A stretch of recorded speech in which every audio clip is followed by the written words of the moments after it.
ठीक है ना। इसी कारण हुआ तो आज अपन क्या करेंगे, आधा घंटा ब्रेक दूंगा, फिर वापस अपन क्लास करेंगे अपन। हैं? कौन कौन क्या बोला, कौन कौन आने के लिए तैयार नहीं है? आपने क्लास स्टार्ट कर दी पहले तो मेरे को बता देना। अब माइक में आवाज जाएगी। कहा कौन कौन आधा घंटा बाद वापस क्लास रख दे? कौन कौन नहीं आएगा बता दो ईमानदारी से। अब एक एक तो कोई बात अपवाद मान के अलग कर देंगे, हैं? एक से कोई फर्क पड़ेगा क्या? ठीक है, अभी देखते हैं। अगर हुआ तो आधा घंटे बाद अपन वापस, क्योंकि फिर क्या, अगर सबके 4th ग्रेड का एग्जाम है तो कब है आपके? 19, 20 और 21 को है ना। तो 19, 20, 21 को तो आपके छुट्टी है, ठीक है ना। तो आइए स्टार्ट करते हैं, थोड़ा फास्ट करेंगे क्योंकि एक दिन में अपने को मेजरमेंट अब कंप्लीट करना है, बाकी के तो होंगे या नहीं होंगे बाद की बात है। तो देखो एक बार वापस देखो, कल अपने लास्ट में क्या पढ़ा था, याद है सबको? अब देखो मैंने क्या बोला था, बहुत इंपॉर्टेंट, तो एक बार वापस देख लो। अपन ने बोला मापांक यंत्रों में पॉइंटर को कंट्रोल करना है तो उसमें 3 प्रकार के टॉर्क होते हैं। कितने प्रकार के? 3 प्रकार के। कौन कौन से होते हैं? तो पहला होता है विक्षेपण बला गुण, दूसरा होता है नियंत्रण बला गुण, और तीसरा होता है अवमंदक बला गुण। तो क्वेश्चन क्या आता है, निम्न में से कौन सा मापांक यंत्रों में टॉर्क प्रणाली नहीं है? तो याद रखना वहां पर ज्यादातर आता है फ्रिक्शनल टॉर्क। तो क्या फ्रिक्शनल टॉर्क यहाँ पे कोई लिखा हुआ है? नहीं। दूसरा, वापस याद रखो, अवमंदक बलागुण कितने प्रकार का होता है? 3 प्रकार। कंफ्यूज यहां पर ये होंगे कि ये याद रखेंगे अपन, ये भूल जाएंगे। यहां पर होते भंवर धारा, वायु घर्षण और द्रव घर्षण। अब अपन यहां पर पढ़ेंगे। अब इसी टेबल को अपन और क्या क्या क्वेश्चन पूछते हैं तो देखो एक एक करके। देखो अपन लगभग मापांक यंत्र यहीं पर यही है सब कुछ मापांक यंत्र में। तो सबसे पहला हेडिंग डालो विक्षेपण बलागुण, इसे ही अपन कहते हैं डिफ्लेक्टिंग टॉर्क। ये तो इंग्लिश वर्ड है, कोई मतलब नहीं है, कोई नहीं पूछेगा कि इसको इंग्लिश में क्या कहते हैं। अपने वर्ड आता है एग्जाम के लिए कि बताओ इस बलागुण का अन्य नाम क्या होता है, या मापांक यंत्रों में प्रारंभिक बलागुण कौन सा होता है। प्रारंभिक का मतलब समझते हो? हाँ, वो स्टार्टिंग कह दो, प्रारंभिक कह दो, एक ही बात है। मतलब जब तक ये बलागुण नहीं है तो बाकी कोई बलागुण की बात नहीं होगी। जैसे अपन कहते हैं ना घर्षण बल, घर्षण बल कब लगता है? जब बाह्य बल लगता है। तो क्या लिखेंगे? मापांक यंत्रों का प्रारंभिक बलागुण, मापांक यंत्रों का प्रारंभिक बलागुण कौन सा होता है? ये वर्ड पूछ रखा है प्रारंभिक बलागुण, तो प्रारंभिक बलागुण हमेशा कौन सा होता है?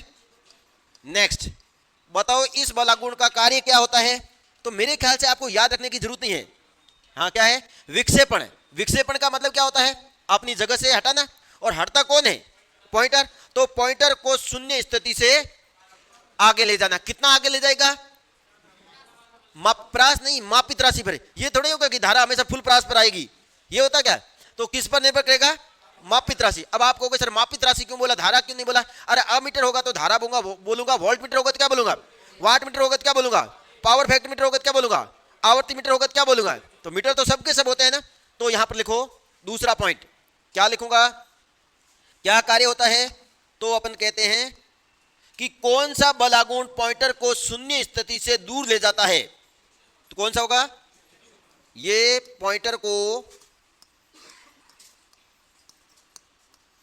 क्या करता है? ये पॉइंटर को क्या करता है? शून्य स्थिति से दूर लेता है, दूर ले जाता है। नेक्स्ट, विक्षेपण बलागुण का मान किस पर निर्भर करेगा? तो आपको तो हल्का सा अपन कह दें इसका मतलब क्या है। मतलब देखो, जैसे अपन एक मीटर बना दें, ये देखो ये क्या है? मीटर का परास। दिख रहा नहीं दिख रहा है? जो मैं यहां पे लिख दूं, ये अपना मीटर का परास है।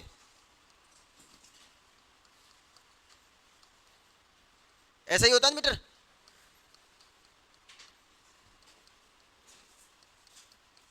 ये आपने क्या बना दिया? मीटर बना दिया। ये अपना क्या है? पॉइंटर। किसका बना होता है? बोल दो। पॉइंटर एल्यूमिनियम का बना होता है। गुण क्या होता है? तो पहले अपन इसके बारे में थोड़ी बातें ही लिख देते हैं। बातें लिख रहे हैं अपन किसके बारे में? पॉइंटर के बारे में, कि पॉइंटर के क्या क्या क्वेश्चन एग्जाम में पूछ सकते हैं। तो ये होता है पॉइंटर, सामान्यतः हमेशा किसी भी मापांक यंत्र में सदैव कहां पे लगेगा? Left side. ये अपना जीरो होता है, ये अपना क्या होता है? क्या कहते हैं इसे अपन? Full scale. फुल स्केल क्यों लिखा? क्योंकि कल ही मैंने एक और लिखा था, फुल स्केल का मान थोड़ा ही पता मेरे को कितना होगा। ये अपना होता है पॉइंटर। पॉइंटर से आपके एग्जाम में 2 क्वेश्चन पूछ सकते हैं। क्या? पहला, किसका बना होता है? तो मैंने बोला सदैव बना होता किसका? अगर उसमें एल्यूमिनियम है तो हमेशा प्रायोरिटी एल्यूमिनियम को देंगे। दूसरा, गुण क्या होता है? तो अपन कहते हैं गुण होता है सदैव क्या? पहला, हल्का, वह असुंबकीय पदार्थ का बना होना, अर्थात मैग्नेटिक प्रभाव से मुक्त होना जरूरी है। असुंबकीय प्रभाव से क्या होना जरूरी है? या असुंबकीय पदार्थ का बना होता है। ये 2 पॉइंट अपन ने पहले ही बात की थी। अब लिखते हैं, बताओ इस विक्षेपण बलागुण का मान किस पर निर्भर करेगा? तो इसका मान करेगा किस पर? विक्षेपण बलागुण का मान, विक्षेपण बलागुण का मान किस पर निर्भर करेगा? मापित राशि। मापित राशि का मतलब समझ गए आप? वोल्टेज माप रहे हो तो वोल्टेज के अनुसार, धारा माप रहे हो तो धारा के अनुसार, मापित राशि पर क्या करेगा? निर्भर करेगा। अब आगे अपन बार बार विक्षेपण टॉर्क नहीं लिखेंगे। विक्षेपण टॉर्क को अपन किससे रिप्रेजेंट करते हैं? टॉर्क को किससे रिप्रेजेंट करते हैं? टी। और डी का मतलब क्या हुआ? डिफ्लेक्शन, तो टीडी से रिप्रेजेंट करेंगे। अब मेरे को एक सिंपल सा कंसेप्ट बताओ। अपन मैग्नेट आपने थोड़ा बहुत पढ़ा ही होगा। मैं कह रहा हूं कि ये एक क्या है आपका? Magnetic field. क्या है ये आपका? एक मैग्नेटिक फील्ड है जिसका मान मैं मान लूं कितना है, पढ़ा भी होगा आपने, मैग्नेट पढ़ा तब, जिसका मान कितना? बी। मैंने कहा इसमें एक धारावाही कंडक्टर ले जा रहा हूं। इसमें क्या जा रहा? मेरा एक धारावाही कंडक्टर जा रहा है जिसमें धारा का मान कितना मालूम है? आई। धारा का मान कितना मालूम? आई। तो इस पर एक बल लगेगा या नहीं लगेगा? इसकी दिशा किसके द्वारा ज्ञात करते हैं? तो बाद में पढ़ते ना, फ्लेमिंग के बाएं हाथ के नियम। तो इस कंडक्टर पर एक बल लगेगा, उस बल का मान क्या होगा? क्या होगा बल का मान? या टॉर्क लगेगा जिसका मान क्या होगा? BIL sine theta. ये आगे कंसेप्ट बहुत काम आएगा। ये अपने डायरेक्ट एग्जाम में भी पूछता है कि जब एक कंडक्टर को, जिसकी लंबाई L है और जिसमें से धारा I बह रही है, जब ये चुंबकीय क्षेत्र में से गुजरता है तो इस पर लगने वाले बल का मान कितना होगा? BIL sine theta. तो ये होता है इस टॉर्क का मान। वापस देखो क्या क्या पॉइंट लिखे अपन ने। पहला, प्रारंभिक बलागुण, कोई डाउट? नेक्स्ट, दूसरा क्या लिखा है? ये क्या करता है? शून्य स्थिति से दूर। अब आप कहोगे दूर का मतलब क्या है? अरे कभी यहां पे आ जाएगा, कभी यहां पे आ जाएगा, कभी यहां पे आ जाएगा। ये सब के सब किसके ऊपर निर्भर कर रहा है? मापित राशि पर।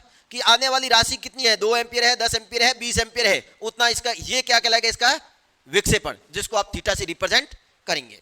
नोट कर लो इसको। तो 3 बातें पूछते हैं, तीनों की तीनों बातें बहुत इंपॉर्टेंट है, नोट करो।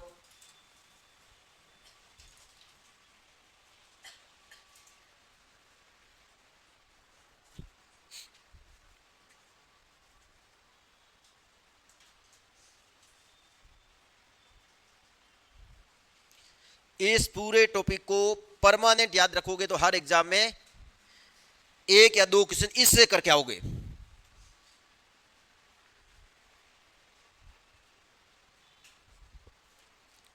ये तो फॉर्मूला आता है ना सबको, धारावाही कंडक्टर पर लगने वाले बल का मान BIL साइन थीटा। बल की दिशा किसके द्वारा ज्ञात करते हैं? मैग्नेट में नहीं पढ़ा आपने?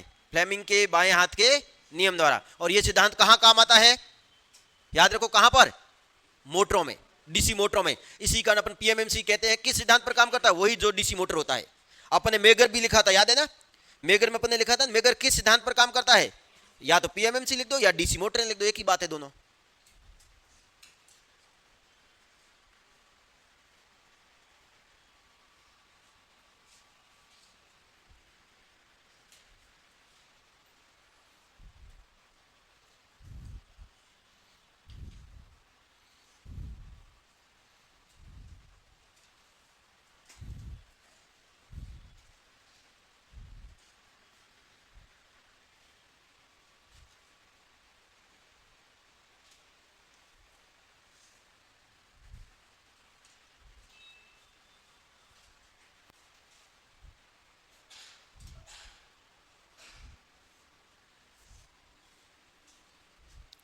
हो गया? आओ नेक्स्ट।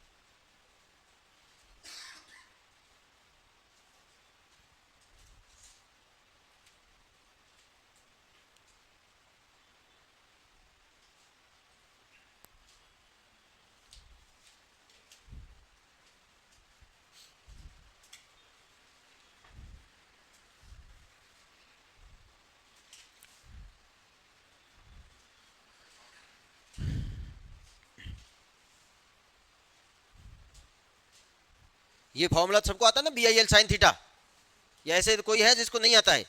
ये फॉर्मूला डायरेक्ट एग्जाम में कई बार पूछ रखा है।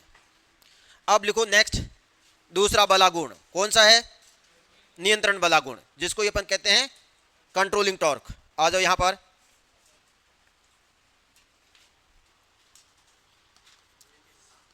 दूसरा बलागुण है, बोलो क्या कह रहे हो?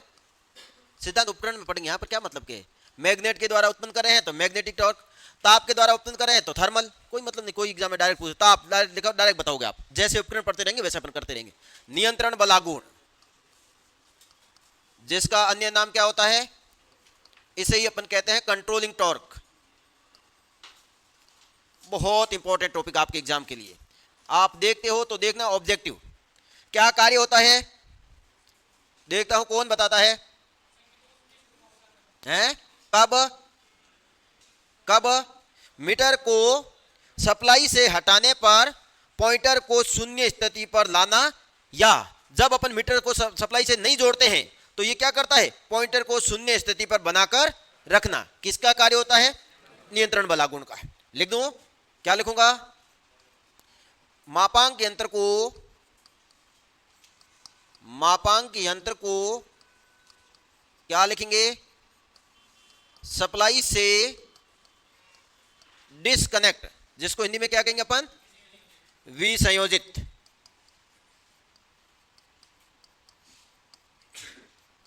सप्लाई से डिस्कनेक्ट करने पर क्या करेगा? करने पर पॉइंटर को पुनः क्या करता है?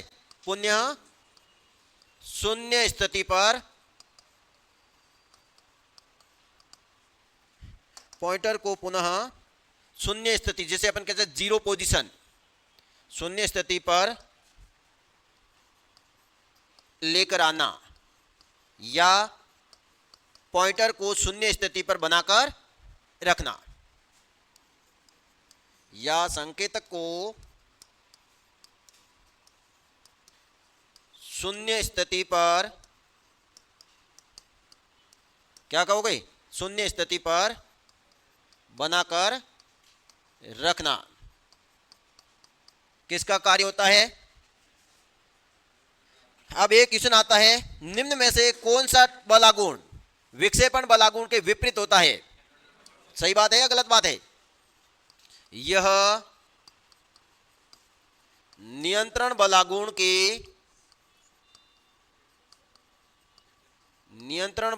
के क्या लिखेंगे? विपरीत कार्य करता है।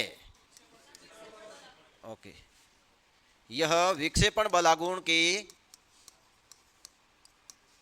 विपरीत कार्य करता है। बहुत अच्छा पॉइंट है ये भी, लेकिन ये कोई ज्यादा वो टफ वाली बात नहीं है, तो हर कोई थोड़ा बहुत देखेगा तो उसको अगर पॉइंटर देख लेगा तो यहां से याद रह जाएगा आपको। अर्थात यदि मैं इसका सिंपल सा आपके सामने डायग्राम बनाऊं तो इस प्रकार से बना सकता हूं। जैसे ये पॉइंटर है, पॉइंटर पर एक तो टॉर्क लगता है जो इसको जीरो स्थिति से दूर ले जाता है, जिसे अपन कहते हैं डिफ्लेक्टिंग टॉर्क, और एक वापस जो इसे जीरो पे लाने की कोशिश करता है वो क्या होगा?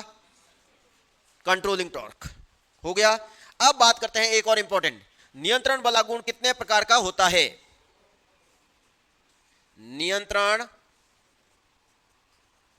बलागुण के प्रकार, ये हटा दूं, कोई क्या मतलब का?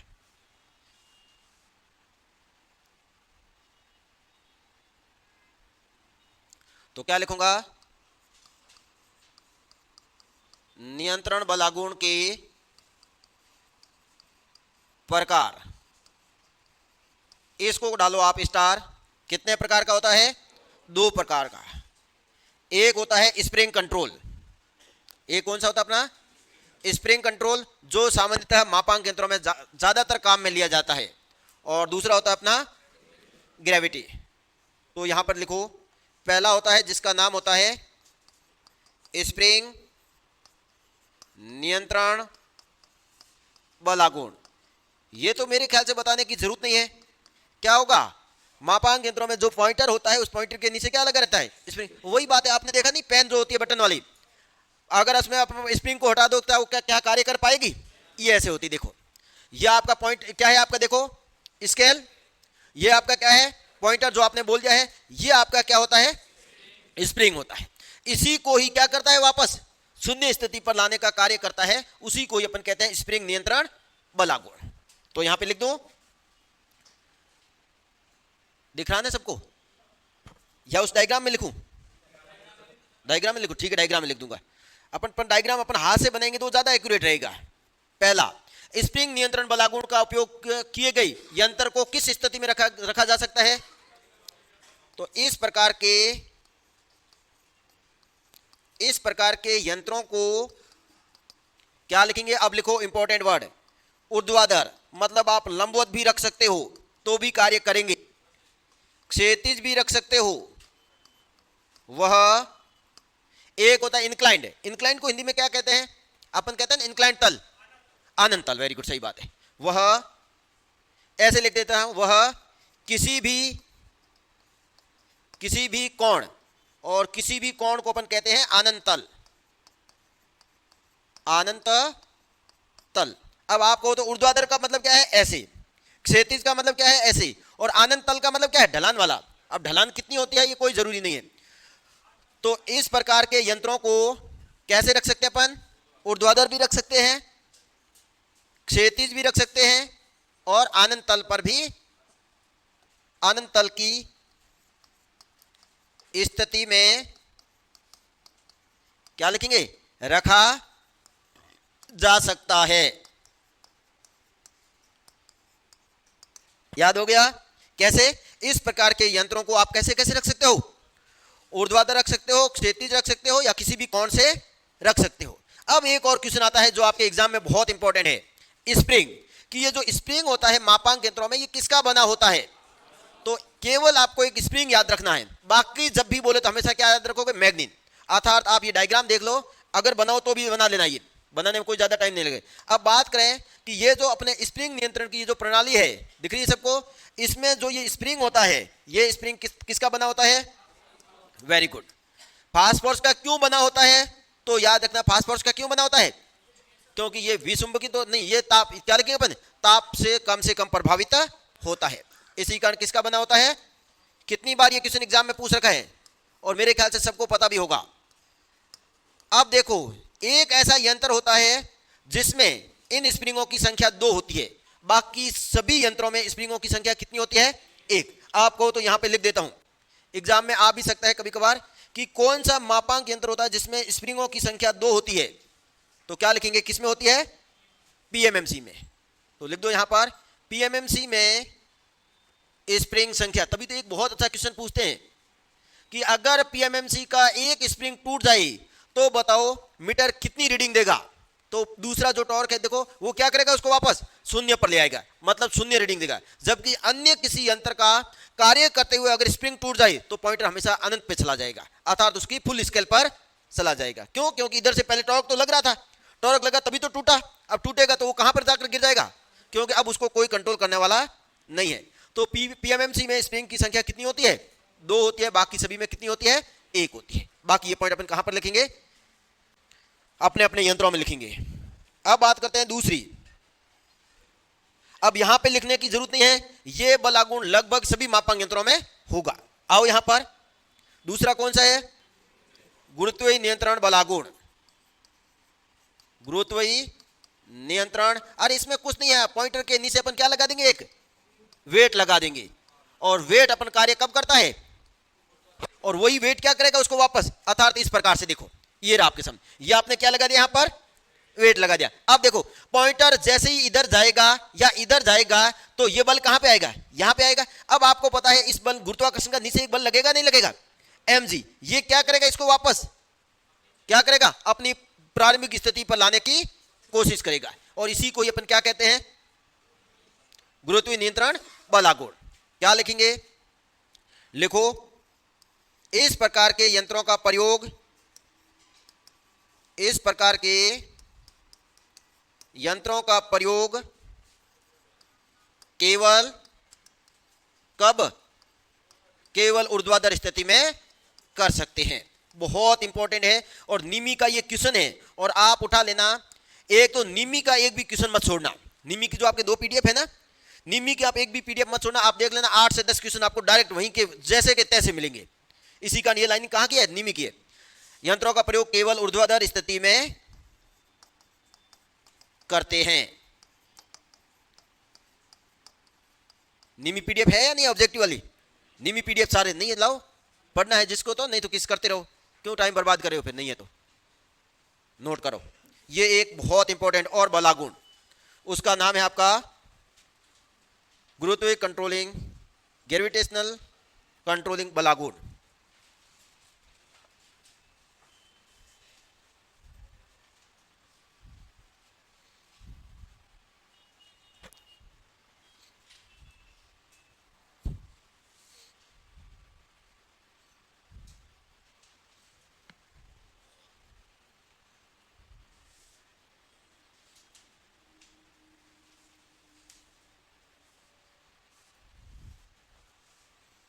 देख लो कितने क्वेश्चन बन रहे हैं, आप देख लो।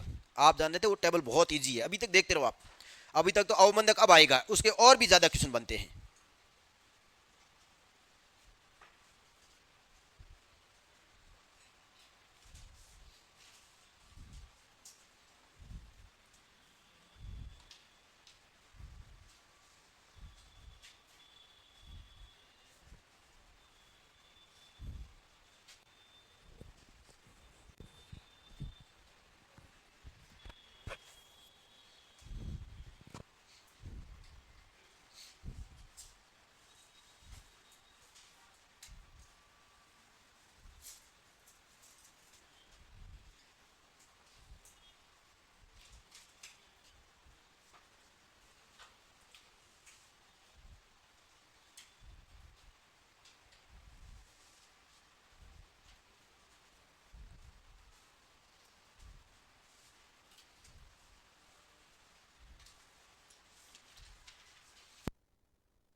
कुछ नहीं कर रहा है,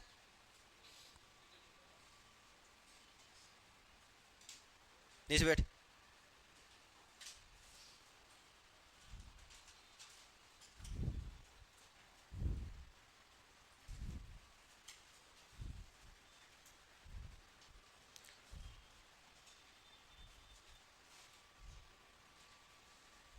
यहां पे लिखो तो यहां पर लिख देना स्प्रिंग नियंत्रण बला गुण में स्प्रिंग सामान्यतः, क्योंकि कभी कभार क्या होता है अपन थ्योरी पढ़ते हैं और डायग्राम अपन देखते नहीं है, तो यहां पे लिखो तो लिख देना इसमें, क्योंकि ये बहुत इंपॉर्टेंट पॉइंट है। इसमें स्प्रिंग किसका बना होता है, फॉस्फर ब्रॉन्ज, और कभी कभार केवल फॉस्फर ही लिखा हुआ आएगा। इसमें स्प्रिंग सामान्यतः फॉस्फर ब्रॉन्ज का बना होता है।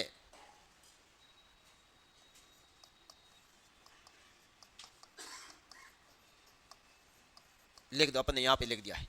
और इन तीनों को आप भले स्टार कर लो, ये भी स्टार लायक है, ये भी स्टार लायक है, और ये भी पॉइंट स्टार लायक है, और ऊपर वाला कार्य क्या है वो भी स्टार लायक है। तो यहां से कितने क्वेश्चन बन के देख लो आप एग्जाम के लिए, 4 क्वेश्चन डायरेक्ट।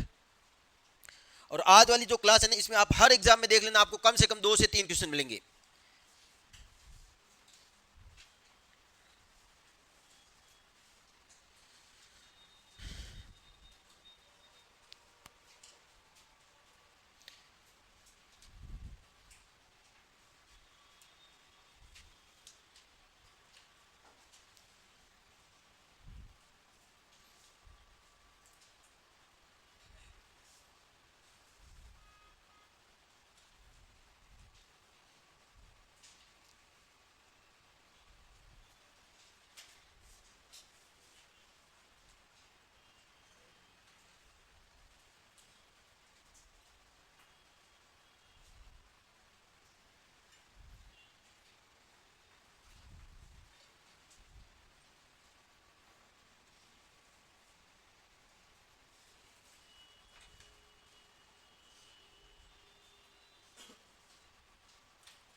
हो गया। नेक्स्ट लिखो तीसरा, कौन सा है अपना, अवमंदक बला गुण, जो इससे भी ज्यादा इंपॉर्टेंट है। ये डायग्राम बनाने की जरूरत नहीं, क्योंकि ये पॉइंट अपन ने कहाँ पे लिख दिया है, यहाँ पे लिख दिया है। ठीक है ना, अब आपको डायग्राम की कोई जरूरत नहीं, क्योंकि उस डायग्राम में भी अपने पॉइंट तो ये लिखा है। बाकी आपको कोई पीएमएमसी में, तो ये पीएमएमसी में लिखाऊंगा वैसे भी, क्योंकि मुख्य बिंदु लिखाऊंगा वहां पे लिखाऊंगा पीएमएमसी में कि 2 स्प्रिंग होते हैं। हो गया, आ जाओ नेक्स्ट, लिखो यहां पर तीसरा कौन सा बला गुण है, अवमंदक बला गुण। वापस कह रहा हूं, वैसे तो सबके सब इंपॉर्टेंट है, देखो अपना का किसमें से आता है, लेकिन फिर भी मानूं तो इन तीनों में भी सबसे इंपॉर्टेंट है ये। अभी अगर आपने किसी ने इंस्ट्रक्टर का एग्जाम दिया था तो वहां पर ये पूछा था अवमंदक बला गुण का कार्य क्या होता है, जिसे अपन कहते हैं डैम्पिंग टॉर्क। क्या कार्य होता है, कौन बताएगा? कंपन। वहां पे कंपन था ही नहीं, वो एक ही बात, दोलन कह दो कंपन कह दो, एक ही बात है, वहां पर ये था ही नहीं। तो अपन कह सकते हैं, क्या कह सकते हैं, क्या बोला आपने, पॉइंटर में से कंपन कम करना। कंपन कम करने का मतलब क्या है, स्थिर अवस्था में लाना। तो कौन से टॉर्क का कार्य पॉइंटर को स्थिर अवस्था में लाना है, क्योंकि कंपन कर रहा था, कंपन कम कर जैसे ही हटाओगे तो पॉइंटर क्या हो जाएगा, स्थिर हो जाएगा, यही कार्य होता है इसका। तो यहां पर ये मत कहना कि कंपन लिखा हुआ मिलेगा, कोई जरूरी नहीं है कंपन, देखते रह जाओगे वहां पर कंपन, क्योंकि कंपन तो इसी का ही अन्य नाम होता है। तो लिख दो भले ही, पहला क्या लिखेंगे, इसका कार्य। तो इसका कार्य होता है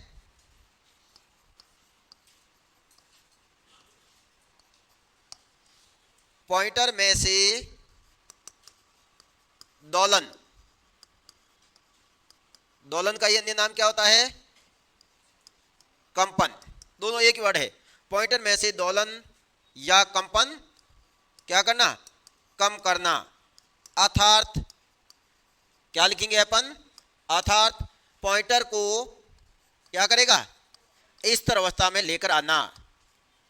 पॉइंटर को स्थिर अवस्था में लाना, स्थिर स्थिति में लेकर आना, किसका कार्य होता है, स्थिर स्थिति में लेकर आना, यही इसका कार्य होता है, स्थिर स्थिति में क्या करेंगे अपन, लाना, किसका कार्य होता है। अब बात करते हैं दूसरी एक और, अब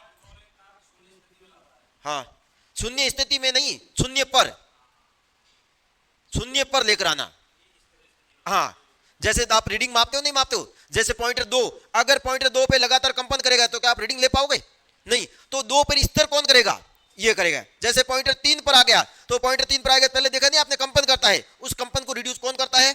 अर्थात आप हमेशा रीडिंग कब लेते हो, कंपन करते हुए पॉइंटर में लेते हो या स्थिर स्थिति में, तो यही तो लिखा है मैंने। और उसका क्या लिखा था, उसका स्थिर नहीं बोला था, उसका क्या बोला था, शून्य स्थिति पर रखना।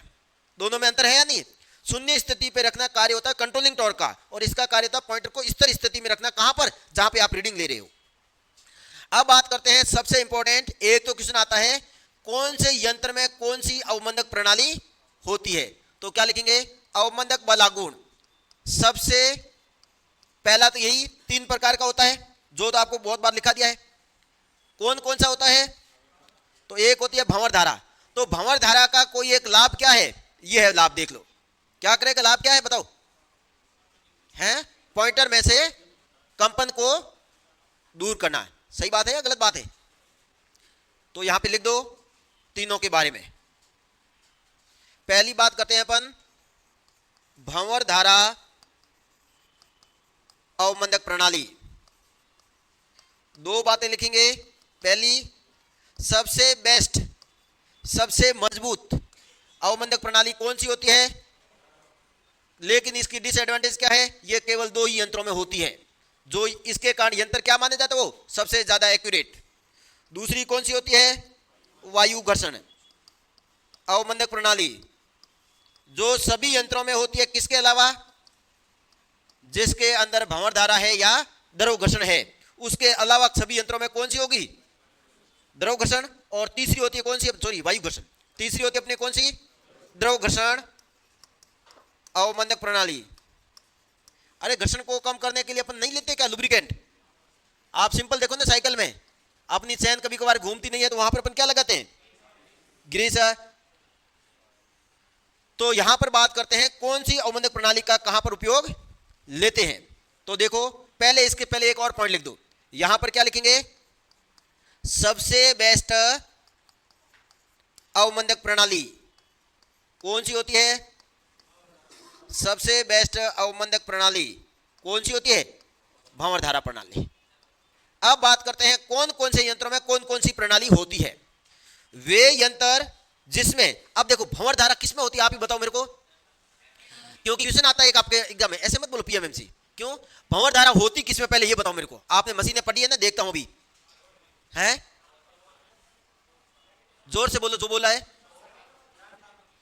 ट्रांसफार्मर में होती है, इसका मतलब मशीनों में नहीं होती है, तो फिर तो किसमें होती है, वही कह रहा हूं,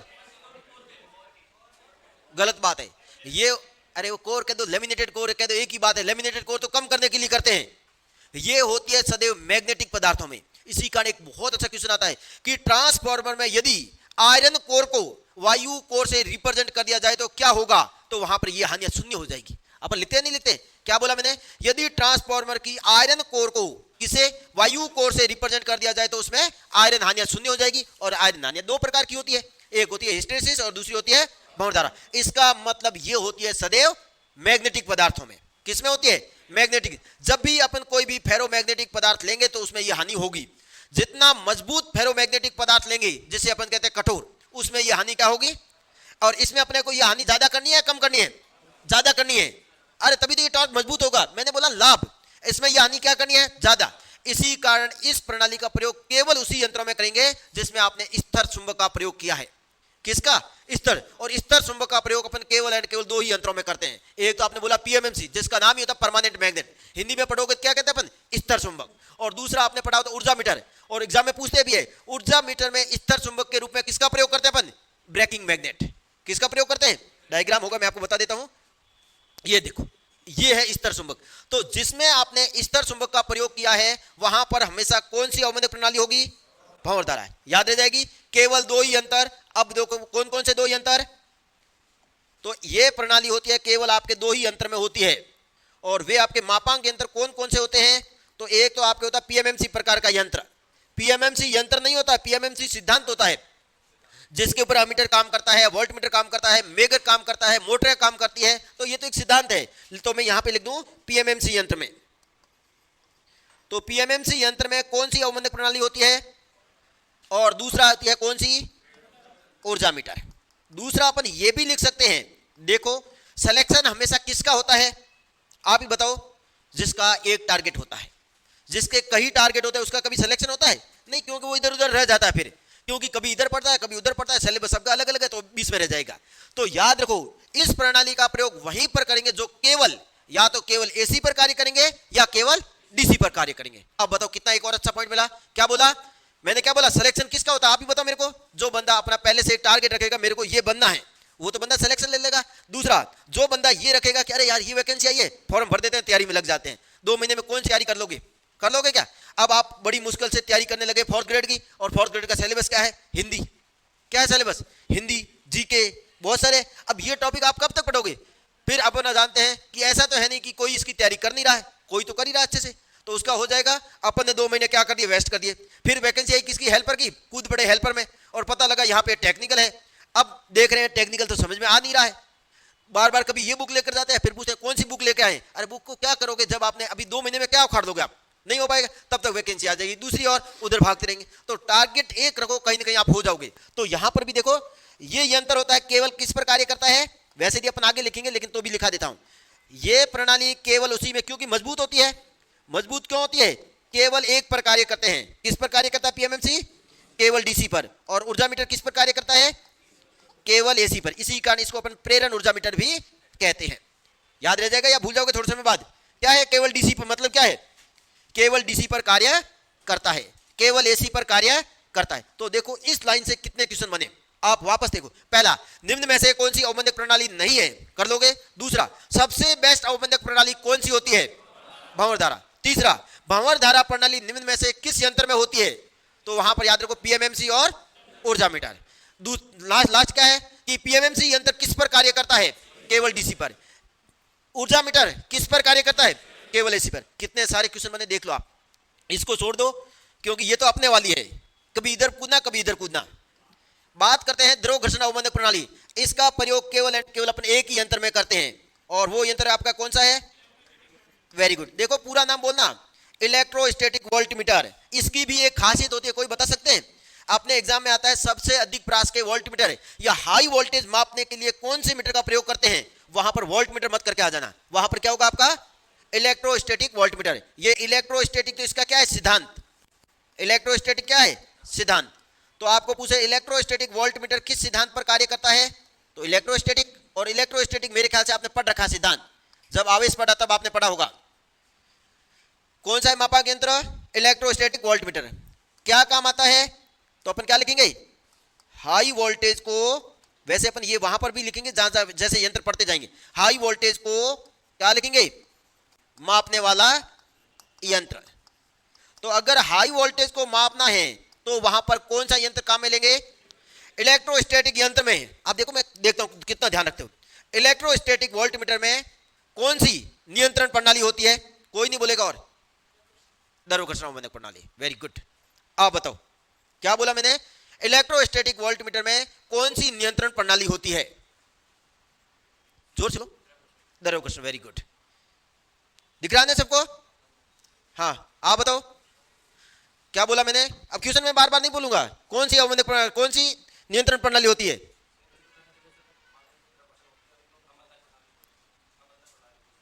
अवमंदक प्रणाली बोल सकते हैं। अब देखो कितने एक्टिव हो आप खुद बता दो। क्या ये सही बता रहे हैं आंसर? गलत बता रहे हैं। देखो क्यों गलत बता रहे हैं? क्योंकि मैंने नियंत्रण प्रणाली पूछ रखी है, मैंने अवमंदक प्रणाली आपको पूछी ही नहीं है। हाँ स्प्रिंग नियंत्रण प्रणाली काम में लेते हैं।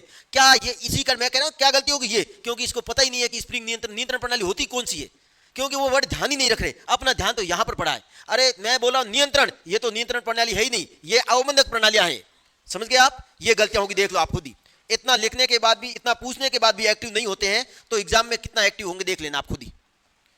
ठीक है ना? बाकी सभी यंत्रों में कौन सी अवमंदक प्रणाली होती है? ये आंखें बंद करके लिख के आ जाना। तो केवल आपको 3 यंत्र याद रखने हैं, और तीनों ही बहुत इंपॉर्टेंट है। पीएमएमसी, ऊर्जा मीटर और इलेक्ट्रोस्टैटिक वोल्टमीटर। तीनों की अलग अलग अपनी अपनी खासियत बिंदु भी याद रखो। केवल डीसी पर, केवल एसी पर, और हाई वोल्टेज को मापने वाला यंत्र याद रह जाएंगे। नेक्स्ट, इसमें कौन से यंत्र? बाकी सभी लिख दो। जैसे लिख दो मैं, क्या लिखा है देखो, एमआई जिसे अपन कहते हैं वो है। इसको क्या लिखते हैं शॉर्टकट में? पीएमएमसी को कभी कभार अपन एमसी भी लिखते हैं, मूविंग कोयल। और वो होता है अपना एमआई जिसे अपन कहते हैं मूविंग आयरन। और बताओ ईडीएम जिसे अपन कहते हैं, मैं शॉर्टकट में लिख दूं, वाट मीटर। सही बात है या नहीं? इन्होंने ईडीएम का पूरा नाम क्या होता है? इलेक्ट्रोडायनेमोमीटर, अर्थात उसी को अपन क्या कहते हैं? वाट मीटर कहते हैं। या लिख दो भले, इसके यहां पे लिख दो। क्या लिखोगे आप? ईडीएम। और कौन से बाकी जो भी यंत्र पूछ ले बताओ कौन सी अवमंदक प्रणाली है, आंखें बंद करके लिख के आ जाना। याद होगी नहीं होगी? इंपॉर्टेंट अवमंदक प्रणाली है कौन सी? तीनों में। नोट करो इसको।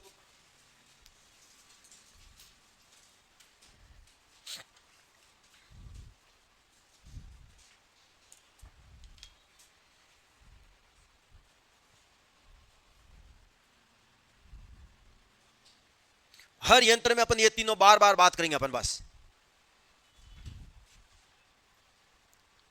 कितना इंपॉर्टेंट है स्लाइड देख लो आप। ही हर यंत्र में लिखेंगे, लेकिन उसके अलावा अपने एक्स्ट्रा भी लिख दिया यहां पर।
इलेक्ट्रोडायनेमोमीटर, डायनेमोमीटर। हाँ, और वाटमीटर का ये अन्य नाम होता है। इस सिद्धांत पर वाटमीटर काम करता है।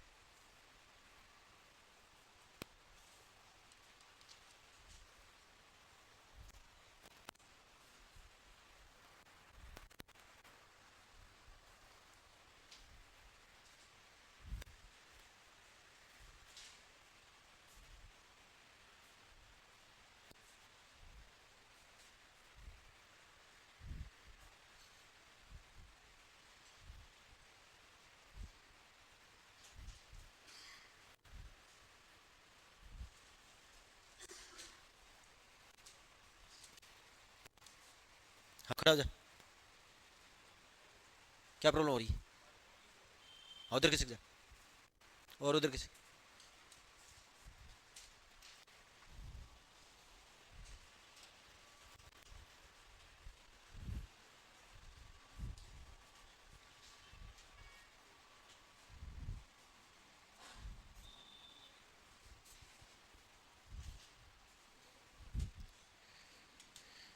ये टेबल अब जाके कंप्लीट हुई है, तो देख लो टेबल कितनी इंपॉर्टेंट थी, कितने सारे क्वेश्चन बन रहे हैं, कम से कम 15 से 20 क्वेश्चन बनते हैं यहां से।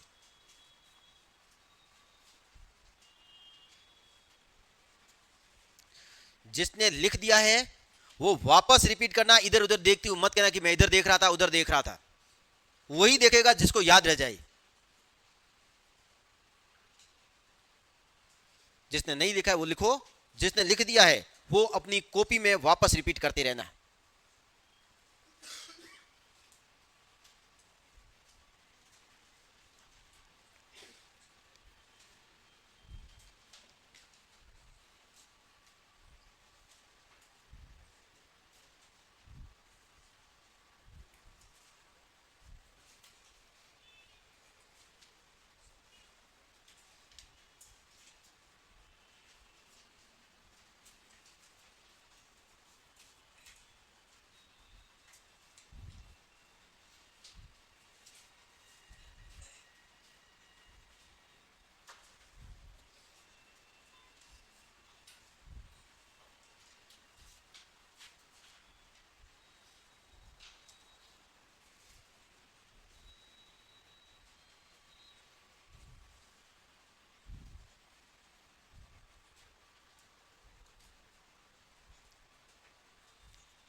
हो गया? अब तो हो गया सबके?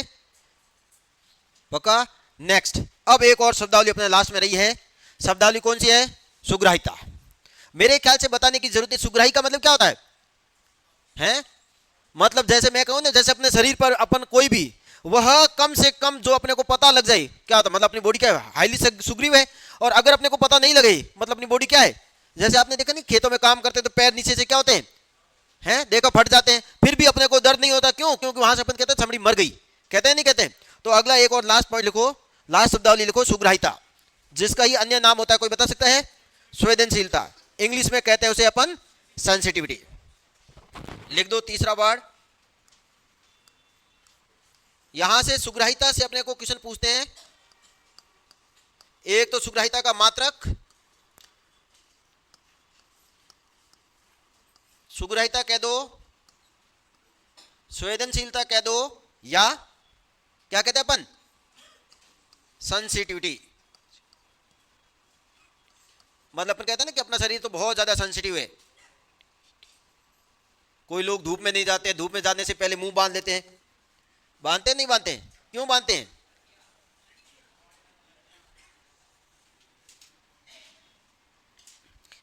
लड़कियां देसी कंठ बांधती है क्योंकि रावण आप जैसे बैठे हैं। हाँ, कौन बोला भैया? बोलो। हाँ, इनके पास ये तो ठीक है, बोलती नहीं, बोलेगी तो तुम्हारे पास जवाब तो देने के लिए कुछ है नहीं। क्या? ताकि कम से कम इधर अपने रास्ते तो जाए, नहीं तो इधर उधर भटकेंगे, कोई टक्कर लेगा, मरेगा जाकर। आओ यहां पर। तो सुग्राही का अर्थ क्या होगा? वह कम से कम परिवर्तन जो उस यंत्र द्वारा सेंस कर लिया जाता है, मतलब पढ़ लिया जाता है। क्या कहिए? डिटेक्ट मत करना। डिटेक्ट क्या होगा? रिजोल्यूशन। तो क्या लिखेंगे अपन? मापित राशि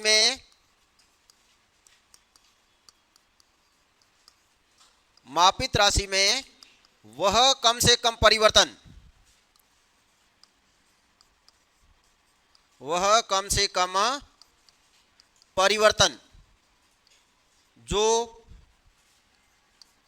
जो मापांक यंत्र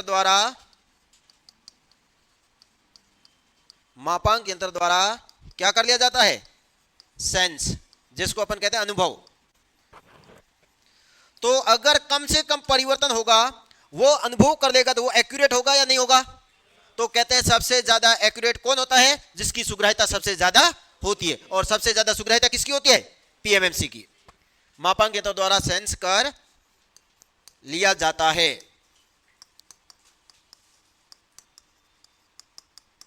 क्या लिखेंगे? किसी यंत्र की सुग्राह्यता हाई होने पर उसकी एक्यूरेसी क्या होगी? और एक्यूरेसी अगर हाई होगी तो क्या कम होगी? एरर। सुग्राह्यता अधिक होने पर एक्यूरेसी को हिंदी में क्या कहते हैं अपन? वेरी गुड, शुद्धता। एक्यूरेसी अधिक होगी। अब अपन ये वहां पर पॉइंट लिखेंगे पीएमएमसी में, बाकी यहां पे नहीं लिखेंगे। अब यहां पर इसका एक फॉर्मूला लिखो। सुग्राह्यता का फॉर्मूला क्या होता है, कौन बताएगा? तो याद रखो, सुग्राह्यता बराबर होगा, जोर से बोलो, मतलब उस यंत्र का क्या? प्रतिरोध अपॉन वोल्टेज, अर्थात आरटी अपॉन वी। तो यहां से आपको कोई ये फॉर्मूला नहीं पूछेगा, आपको जो पूछेगा वो है इंपॉर्टेंट ये, बताओ सुग्राह्यता का मात्रक क्या होता है? तो प्रतिरोध का मात्रक क्या होता है? ओम, ये लिख दिया ओम, और वोल्टेज का मात्रक वोल्ट, ओम प्रति वोल्ट, या इसको ये एक और कहते हैं, कोई बता सकता है क्या कहते हैं इसे? प्रति एम्पियर। तो प्रति एम्पियर बोलना, एम्पियर मत बोलना। या इसका ही दूसरा मात्रक क्या होता है इसे? प्रति एम्पियर। स्टार करो इस लाइन को। सुग्राह्यता का मात्रक क्या होता है? ओम प्रति वोल्ट या प्रति एम्पियर। अरे आरटी बटा वी है, धारा का उल्टा होता है, तो धारा का उल्टा मतलब प्रति का मतलब एक बटा धारा लिख दो, एक बटा धारा को अपन लिखते हैं प्रति एम्पियर। नोट करो इसको।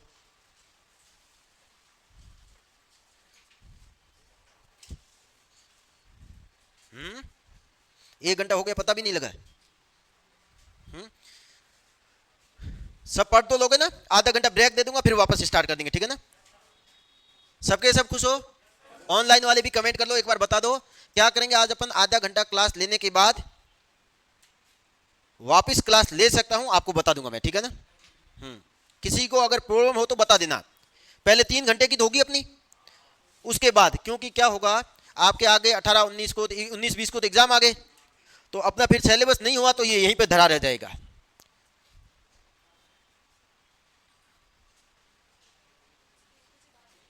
है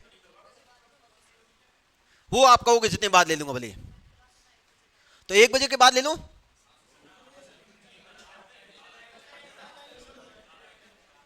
कौन कौन 1 बजे के बाद हाँ नहीं भरा, हाथ खड़े करो तो। नीचे कर दो। अब तो 2-3 के कारण मैं नहीं करूंगा, ठीक है? तो तब तो पढ़ लेना जिसको पढ़ना है। यहां पर भी आ रहे हैं कि ठीक है ठीक है ठीक है, 1-2 आपके जैसे यहां पर भी बंदे हैं, नहीं सर एक साथ ही करवा दो, एक साथ, फिर आगे भी आदमी है, ठीक है ना? मतलब आप अपनी सुविधा देखते हो। पहले पेपर दे देना। नहीं है तो कोई बात नहीं, पढ़ लेना, मैं वापस पूछूंगा। हाँ तो ही करें, 1 बजे के बाद ही कहा था। जिसको पढ़ना होगा वो आ जाएगा, नहीं पढ़ना होगा तो कोई बात नहीं, रिकॉर्डेड देखता रहेगा। हो गया? थोड़ा फास्ट लिखो। यहां पर भी देखो ज्यादातर लोग वेरी गुड लिख रहे हैं, हाँ सर सही है। 1-2 बंदे बोले, कौन है? महेंद्र कुमार, कंटिन्यू क्लास सही होगा सर। हाँ कंटिन्यू, आप कभी काम करना 2 घंटे, तब पता लगेगा कि कंटिन्यू सही होती नहीं होती है, ठीक है ना? ये नहीं बोला कि आपको एडवाइस नहीं मांगी मैंने आपसे कि क्या करना है, वो मैं करूंगा। आपको बोला है आप ले सकते हो या नहीं ले सकते हो, यस या नो का बोला है। घर वालों को कभी एडवाइस देना मानेंगे आपके? अभी एडवाइस देने लायक नहीं हुए हैं अपन, कह रहे हैं ये लगातार ले लो, ठीक है ना? यस या नो में ही मैंने रिप्लाई मांगा है। जो नहीं ले सकता है वो रिकॉर्डेड क्लास मिल जाएगी आपको। हो गया? तो अब आओ, अपने ये जो शब्दावली लिखे ये आगे काम आएगी अपने किसमें? मापांक यंत्रों में। तो हेडिंग डाल दो, अब एक बार लिखना बंद कर दो, यहां पर आ जाओ। अब अपन स्टार्ट कर रहे हैं जो मेजरमेंट नाम है, अभी तक तो अपने मेजरमेंट का स्टार्ट ही नहीं किया है, तो अब अपन स्टार्ट करेंगे मेजरमेंट। मेनली जो अपना टॉपिक है कौन कौन से इंस्ट्रूमेंट अपन काम में लेते हैं मापन के लिए।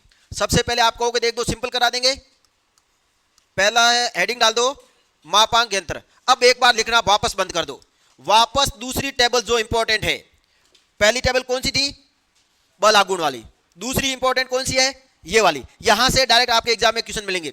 मापांक यंत्र कितने प्रकार के होते हैं, 2 प्रकार के।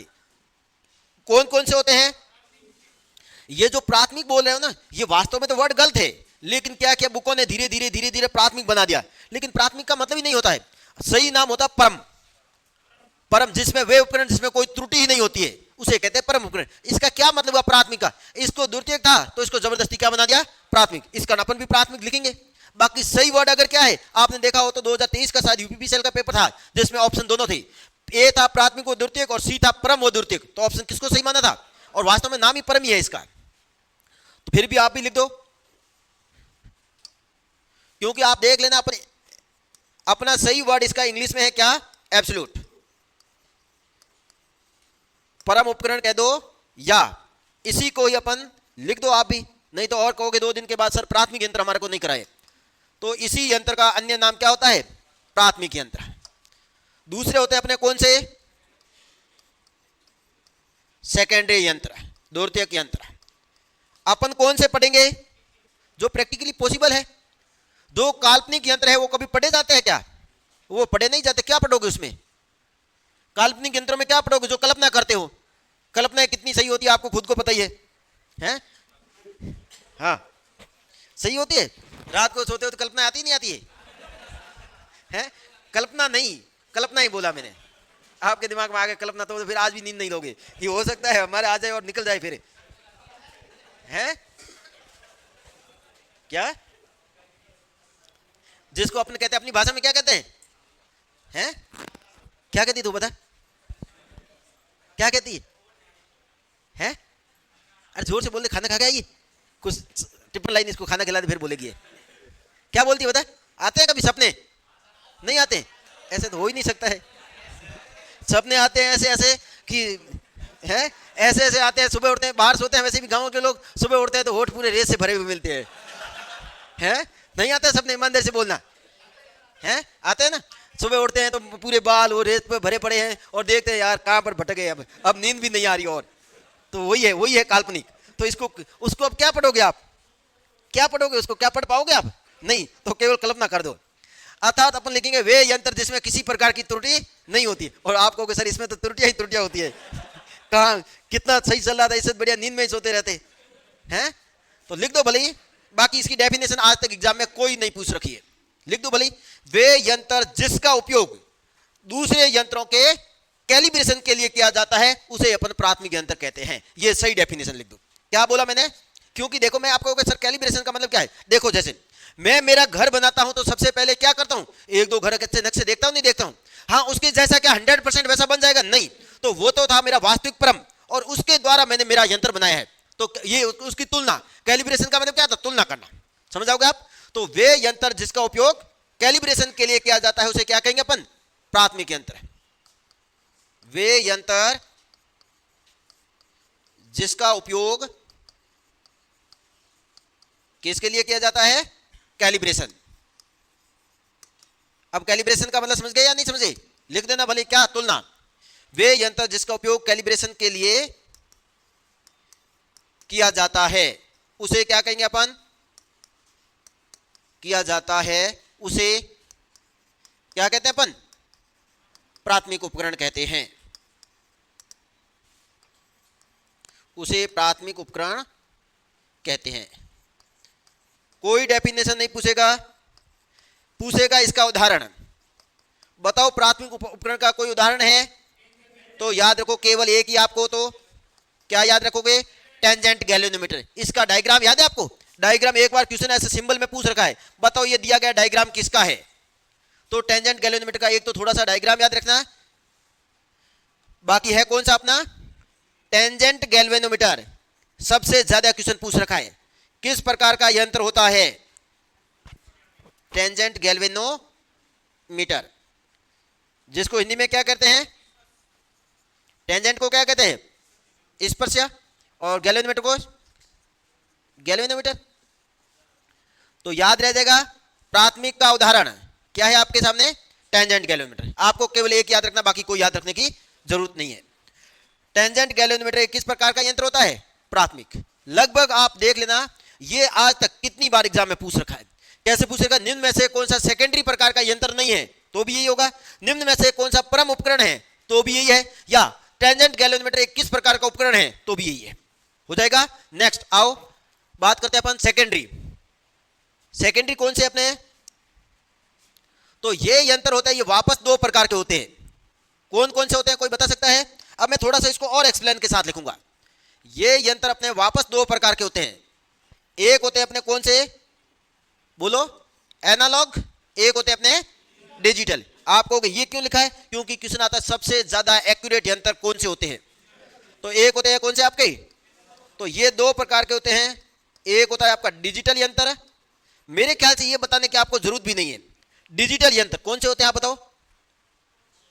हैं? कौन से होते हैं? क्या घड़ी एनालॉग नहीं होती है? ये कह रहे होती है। आप बताओ। अरे जिसमें डिजिट लिखी हुई होती है सिंधी, क्या वो एक एक एग्जांपल बोले, जिसमें डिजिट लिखी हुई है मतलब डिजिटल, और जिसमें पॉइंटर होता है, पॉइंटर के द्वारा अपन रीडिंग पढ़ते हैं, एनालॉग। सिंपल सा एक वर्ड से क्लियर हो रहा है आपका। अब आप बताओ, मैंने बोला ना एनालॉग में सबसे बड़ी एक प्रॉब्लम आ जाती, कौन सी? कल ही बताई थी आपको, पैरेलल एरर। एनालॉग यंत्र।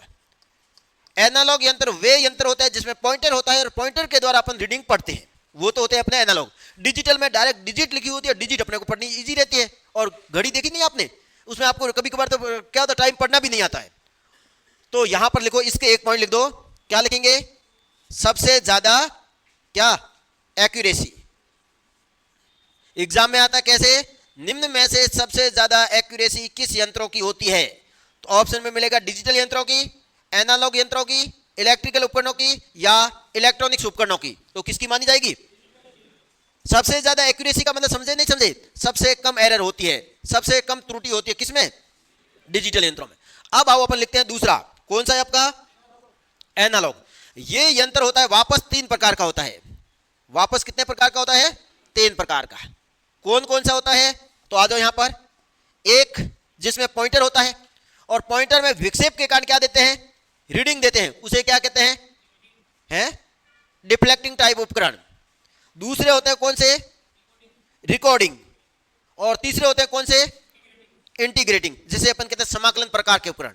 तो अपन लिखेंगे एक एक करके। सबसे पहला लिख दूं मैं, कौन सा लिखूं? विक्षेपण यंत्र। एग्जाम में इसके आंसर पूछ रखे हैं, मेरे ख्याल से बताने की जरूरत नहीं। विक्षेपण का मतलब क्या है? जैसे ही कोई राशि मापोगे तो उसमें क्या होगा? एक पॉइंटर होगा, वो पॉइंटर क्या करेगा? विक्षेपित करेगा। उसको क्या कहेंगे अपन? विक्षेपण यंत्र। और उदाहरण क्या क्या होते हैं इसके विक्षेपण यंत्र के? Ammeter, volt meter, watt meter, आवर्ती मीटर, पावर फैक्टर मीटर। सारे के सारे कहां पर आएंगे? यहीं पर आएंगे। थोड़ा छोटा कर दो इसको, अब दिख रहा है सबको साफ एकदम। तो इसके उदाहरण लिखो। सबसे पहले क्या क्वेश्चन आता है? निम्न में से कौन सा विक्षेपण प्रकार का यंत्र नहीं है? तो ऑप्शन में अपने क्या क्या लिखा देखो। एक होता अपना अमीटर, एक होता अपना वोल्ट मीटर, एक होता है आपका वाट मीटर, एक होता है आपका आवर्ती मीटर, एक होता है आपका पावर फैक्टर मीटर। ये सारे के सारे किस में गिने जाएंगे? आपके विक्षेपण यंत्रों में। दूसरे होते हैं जो सबसे ज्यादा एग्जाम में पूछते हैं, कौन से? समाकलन। मेरे ख्याल से इस वर्ड का मतलब आप जानते हो। समाकलन मतलब क्या होता है? मैं आपको सिंपल सा, पहले अपन इलेक्ट्रिकल उपकरण पढ़ेंगे नहीं, पहले एक सिंपल सा दूसरा बताओ। आपने घड़ी में देखा है? घड़ी में, सॉरी मोटरसाइकिल में, मोटरसाइकिल में अपने दो प्रकार के यंत्र आगे लगे होते हैं। एक जिसमें अपन स्पीड मापते हैं, उसका नाम क्या होता है? स्पीडोमीटर। और दूसरा अपन देखते हैं कि अपनी मोटरसाइकिल कितने किलोमीटर चली है, उसे क्या कहते हैं फिर अपन? ऑडोमीटर। सही है। अब आपने ऑडोमीटर में देखा है, ऑडोमीटर में शुरुआत में मोटरसाइकिल आते हैं तब 0 होता है, बाद में मान लो आप 10 किलोमीटर चले तो वहां पर कितना लिखा हुआ आएगा? 10। अब आपने मोटरसाइकिल रोक दी, फिर वापस स्टार्ट हुए तो क्या 0 से स्टार्ट होता है या 10 से स्टार्ट होता है? 10 से। जितना गए उसको क्या करेगा? समाकलन। समाकलन का मतलब यही होता है, योग करता जाएगा। मतलब इसमें वापस 0 नहीं होगा। जबकि इसमें क्या होगा? मीटर में परिपथ में लगाया, रीडिंग माप ली, सप्लाई कट की, वापस 0 हो गया। वापस सप्लाई ली तो क्या पहले वाले मान से कोई लेना देना इसको? तो विक्षेपण यंत्र वही होता है जिसका पूर्व पाठ्यांक से कोई लेना देना नहीं होता है। समाकलन जिसका पूर्व पाठ्यांक से लेना देना होता है। अब अपन तो पढ़ रहे हैं विद्युत में, तो विद्युत में अपन के कौन से होते हैं, तो इसका ही अन्य नाम क्या होता है, योज्य। इसी का ही अन्य नाम क्या मिलेगा आपको, इंटीग्रेटिंग। ये तीनों एक ही नाम है। ज्यादातर वर्ड आपको ये मिलता है, ये इंग्लिश वर्ड है लेकिन लिखा हुआ हमेशा किसमें मिलता है, हिंदी में। ये अपने कितने प्रकार के होते हैं, दो प्रकार के। एक तो आपने ऊर्जा मीटर देखा होगा घरों में, देखा नहीं देखा है, तो ऊर्जा मीटर किस प्रकार का यंत्र होता है, तो एक तो आपने लिख दिया क्या, ऊर्जा मीटर, ये लिख दिया। देखो ऊर्जा मीटर एक इंटीग्रेटिंग प्रकार का उपकरण होता है। और कौन सा होता है, तो और बताता मैं आपको। फोन देखा आपने, फोन में क्या होता है, जैसे मान लो आपका 10% है, आपने चार्ज लगा दिया, तो क्या वो 10% से स्टार्ट होगा या 0 से स्टार्ट होगा, तो ये भी एक कैसा हुआ, पूर्व मान के ऊपर निर्भर करता है नहीं करता है। और इसी को अपन कहते हैं क्या, ampere hour meter. Ampere hour meter होता कौन सा बताओ तो, अब देखता हूं आप में से हैं, एम्पियर आवर मीटर कौन सा मीटर होता है, हैं डीसी पर, अरे कौन बोला बताओ ना, अरे एम्पियर आवर मीटर कौन सा होता है, हाँ बताओ, है बैटरी, सही बात है। अरे बैटरी की क्षमता किसमें होती है, तो फिर तो बैटरी होती, बैटरी है, बाकी है क्या ये, तो मैंने एग्जांपल भी दिया ना फोन, तो फोन का मतलब फोन में कौन है, ऐसा बैटरी है। तीसरा कौन सा होता है, रिकॉर्डिंग, जो आपके रिकॉर्डिंग को क्या करेगा, जो आप माप रहे हो उसको रिकॉर्डिंग करता जाएगा और उस रिकॉर्डिंग का ग्राफ बनाता जाएगा, उसे अपन कहते हैं क्या, रिकॉर्डिंग यंत्र। क्या कहेंगे उसे अपन, रिकॉर्डिंग यंत्र। मतलब समझे या नहीं समझे, आओ मैं एग्जांपल देता हूं। पहले वैसे ही आपने शरीर की ईसीजी कराई है कभी, कैसे आती है, जैसे ही धड़कन होती है वैसे वैसे रिकॉर्ड होकर आ जाती है, आती नहीं आती है। तो उसी प्रकार अपन अगर किसी को रिकॉर्ड करें तो अपन क्या बनाते हैं, ग्राफ। वेरी गुड, तो नाम क्या होगा, प्लॉटर। प्लॉटर कह दो ग्राफ। ग्राफ किसके बीच बनाते हो, अरे दो एक्सेस लेते हो नहीं लेते हो, नाम क्या होता है, एक्स वाई। तो इस यंत्र का नाम क्या होगा, एक्स वाई प्लॉटर या एक्स वाई ग्राफ, कुछ भी लिख दो, सही वर्ड मिलेगा आपको हमेशा, एक्स वाई प्लॉटर। तो क्या याद रखने की जरूरत पड़ी आपको, अपन प्लेन लेते हैं जिसका नाम है एक्स वाई और ग्राफ लेते हैं जिसको अपन कहते हैं प्लॉट करना। एक्स वाई प्लॉटर हमेशा किसका उदाहरण होता है, रिकॉर्डिंग का। कितनी बार एग्जाम में पूछ रखा है, एक्स वाई प्लॉटर। इसके अलावा जो भी आएगा तो उसके आगे रिकॉर्डिंग लिखा हुआ आएगा, इसी का नहीं के बराबर आता है। वापस देखो एक बार, अपन पढ़ रहे हैं सेकेंडरी यंत्र, वैसे अपन सेकेंडरी यंत्र पढ़ते यही है, लेकिन ये पॉइंट क्यों लिखा है, क्योंकि ये क्वेश्चन आपके एग्जाम का है। तो सबसे ज्यादा एक्यूरेटी किसकी होती है, डिजिटल। हो गया। एनालॉग यंत्र या सेकेंडरी यंत्र कितने प्रकार के होते हैं, 3 प्रकार के। कौन कौन से, पहला विक्षेपण, जिसमें पॉइंटर होता है, जिसमें पॉइंटर होता है और पॉइंटर के द्वारा वो क्या देते हैं, रीडिंग देते हैं। कितनी देगा, मापित मान पर, अर्थात इसका पूर्व मान से कोई लेना देना नहीं होता है। कौन कौन से, सारे यंत्र। इनके अलावा ये जो 3 लिखे हुए हैं, इनके अलावा ammeter, volt meter, watt meter, power factor meter, ऊर्जा मीटर, सब कुछ इसी में ही आएंगे, बताने की जरूरत नहीं है। नेक्स्ट आगे आओ, दूसरा कौन सा है, समाकलन। समाकलन का मतलब होता है जो योग करता जाता है। इंटीग्रेशन नहीं पढ़ा क्या कभी आपने, इंटीग्रेशन कैसे करते हैं अपन, जोड़ करते हैं। तो ये क्या करेगा, पहले के मान में अगले वाले मान ऐड करता जाएगा, उसी को कहते हैं समाकलन, इसी को कहते हैं योज्य, इसी को कहते हैं इंटीग्रेट। कौन से यंत्र होते हैं, ऊर्जा मीटर और एम्पियर आवर मीटर। तीसरे होते हैं अपने रिकॉर्डिंग, जो रीडिंग को रिकॉर्ड करके आपको ग्राफ के रूप में आउटपुट देते हैं। एग्जांपल क्या होगा आपका, एक्स वाई प्लॉटर, नोट कर लो आप।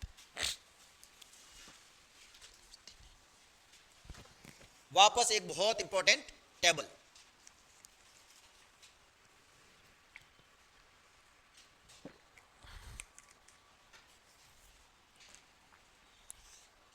ये कौन है, संदीप कुमार। संदीप कुमार नहीं, खुड़िया। क्या करें, प्री में टेक्निकल सिलेबस क्या रहता है सर, क्यों माँ बाप के पैसे वेस्ट कर रहे हो, या माँ बाप फ्री फोकट के रुपए कमाते हैं, कोई ऐसा ही काम करते हैं जिसकी कोई वैल्यू नहीं है। अब बंदा पूछेगा क्या क्या सिलेबस आता है, और यही बंदा किस में सिलेक्शन लेगा, कोई बकरियों की भीड़ थोड़ी वहां पर, कोई आगे जाकर भेड़ बकरियां थोड़ी सरानी है जो कि वो जाकर सिलेक्शन लेगा। जिस बंदे को अभी ये भी पता नहीं है कि सिलेबस क्या है, वो भी बंदा कोर्स लेके पढ़ रहा है।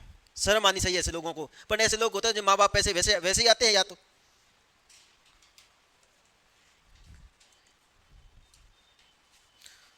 नोट करो यहां पर जल्दी से,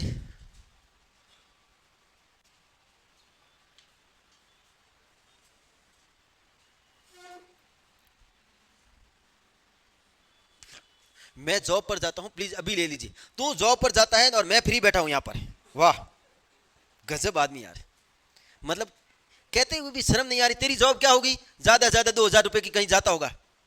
मैं जॉब पर जा रहा हूं, जॉब करोगे पढ़ लो अभी, जॉब छोड़ के एक बार, जिंदगी भर जॉब आराम से करोगे नहीं, जिंदगी भर ऐसे ही भटकना पड़ेगा दूसरों के आगे, ठीक है ना। तो मैंने आपकी एडवाइस मांगी ही नहीं है, मैंने आपको कहा यस या नो करोगे तो भी यस ही है, ठीक है ना। हाँ बस वैसे ही पूछा है कि हाँ है, हाँ आपको खुश करने के लिए कि हाँ ये तो नहीं करोगे कि हमारे को पूछा नहीं है, बाकी आउटपुट तो आपका कुछ लेना देना ही नहीं मेरे को। लेकिन फिर भी आपके तो लगभग 90% लोगों ने हाँ यस ही किया है, ठीक है। इससे लगेगा कि हाँ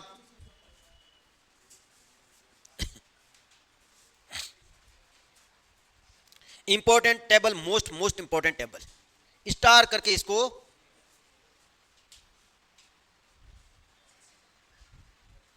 सब यहीं पर पास ही रहते हैं, दूर तो कोई नहीं रहता ना। दूर कौन कौन रहता है, हाथ खड़े करो तो एक बार। हाँ देखता हूँ इनको कितना आता है, उनके साथ क्लास आगे बढ़ेंगे, नहीं तो क्या मतलब, जब आता ही नहीं है तो क्या, कौन कौन आता है हाथ खड़े करो सब। हाँ हाथ खड़ा हो एक बार। हाँ बता अपन ने कल क्या क्या पढ़ा था, बता, क्वेश्चन पूछ लो कुछ भी।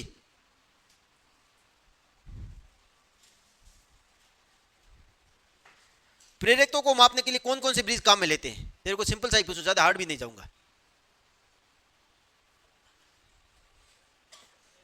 है शेयरिंग ब्रिज, देखो इसके अनुसार मैं क्लास लूंगा तेरे अनुसार, भले जा अभी जा भले। हाँ हाथ खड़ा किया और कि मैं तेरे कारण, देखो हाँ तू सपोर्ट करता, देखो बता मेरे को, कल की क्लास में बताया था ना आपको मैंने, क्या शेयरिंग ब्रिज बताया था प्रेरकत्व के लिए। और कौन है बताओ तो, हाथ खड़े करो। और अरे और कौन है, हाथ खड़े करो, अभी कर रहे थे 3-4, तो मत करो भाई।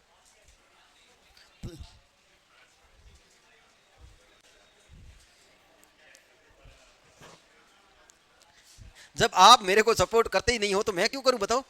आपको कहता हूं पढ़ क्या हो, मैंने पहले ही बोला था हाँ करो या ना करो, सर को हाँ ही सुनाई देगा। हाँ ये बात सही है, हाँ या ना। मैं तो ये कह रहा हूँ, देखो देखो ये टॉपिक रहेगा तो रह जाएगा, नहीं तो रिकॉर्ड तो पढ़ लोगे ना, पढ़ोगे तो वैसे भी नहीं आप है, तो वो तो मैं ही कह रहा हूँ ना, लेकिन पढ़ोगे तब ना है।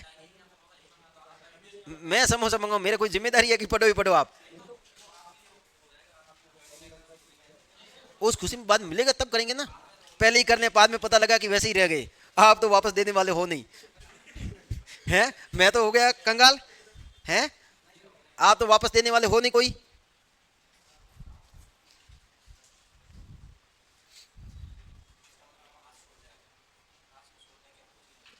छोड़ दो भले, हो गया। नेक्स्ट आगे आ जाओ, आराम से, बहुत अच्छी टेबल है, वापस स्टार करके इसको बना लेना, स्टार करके।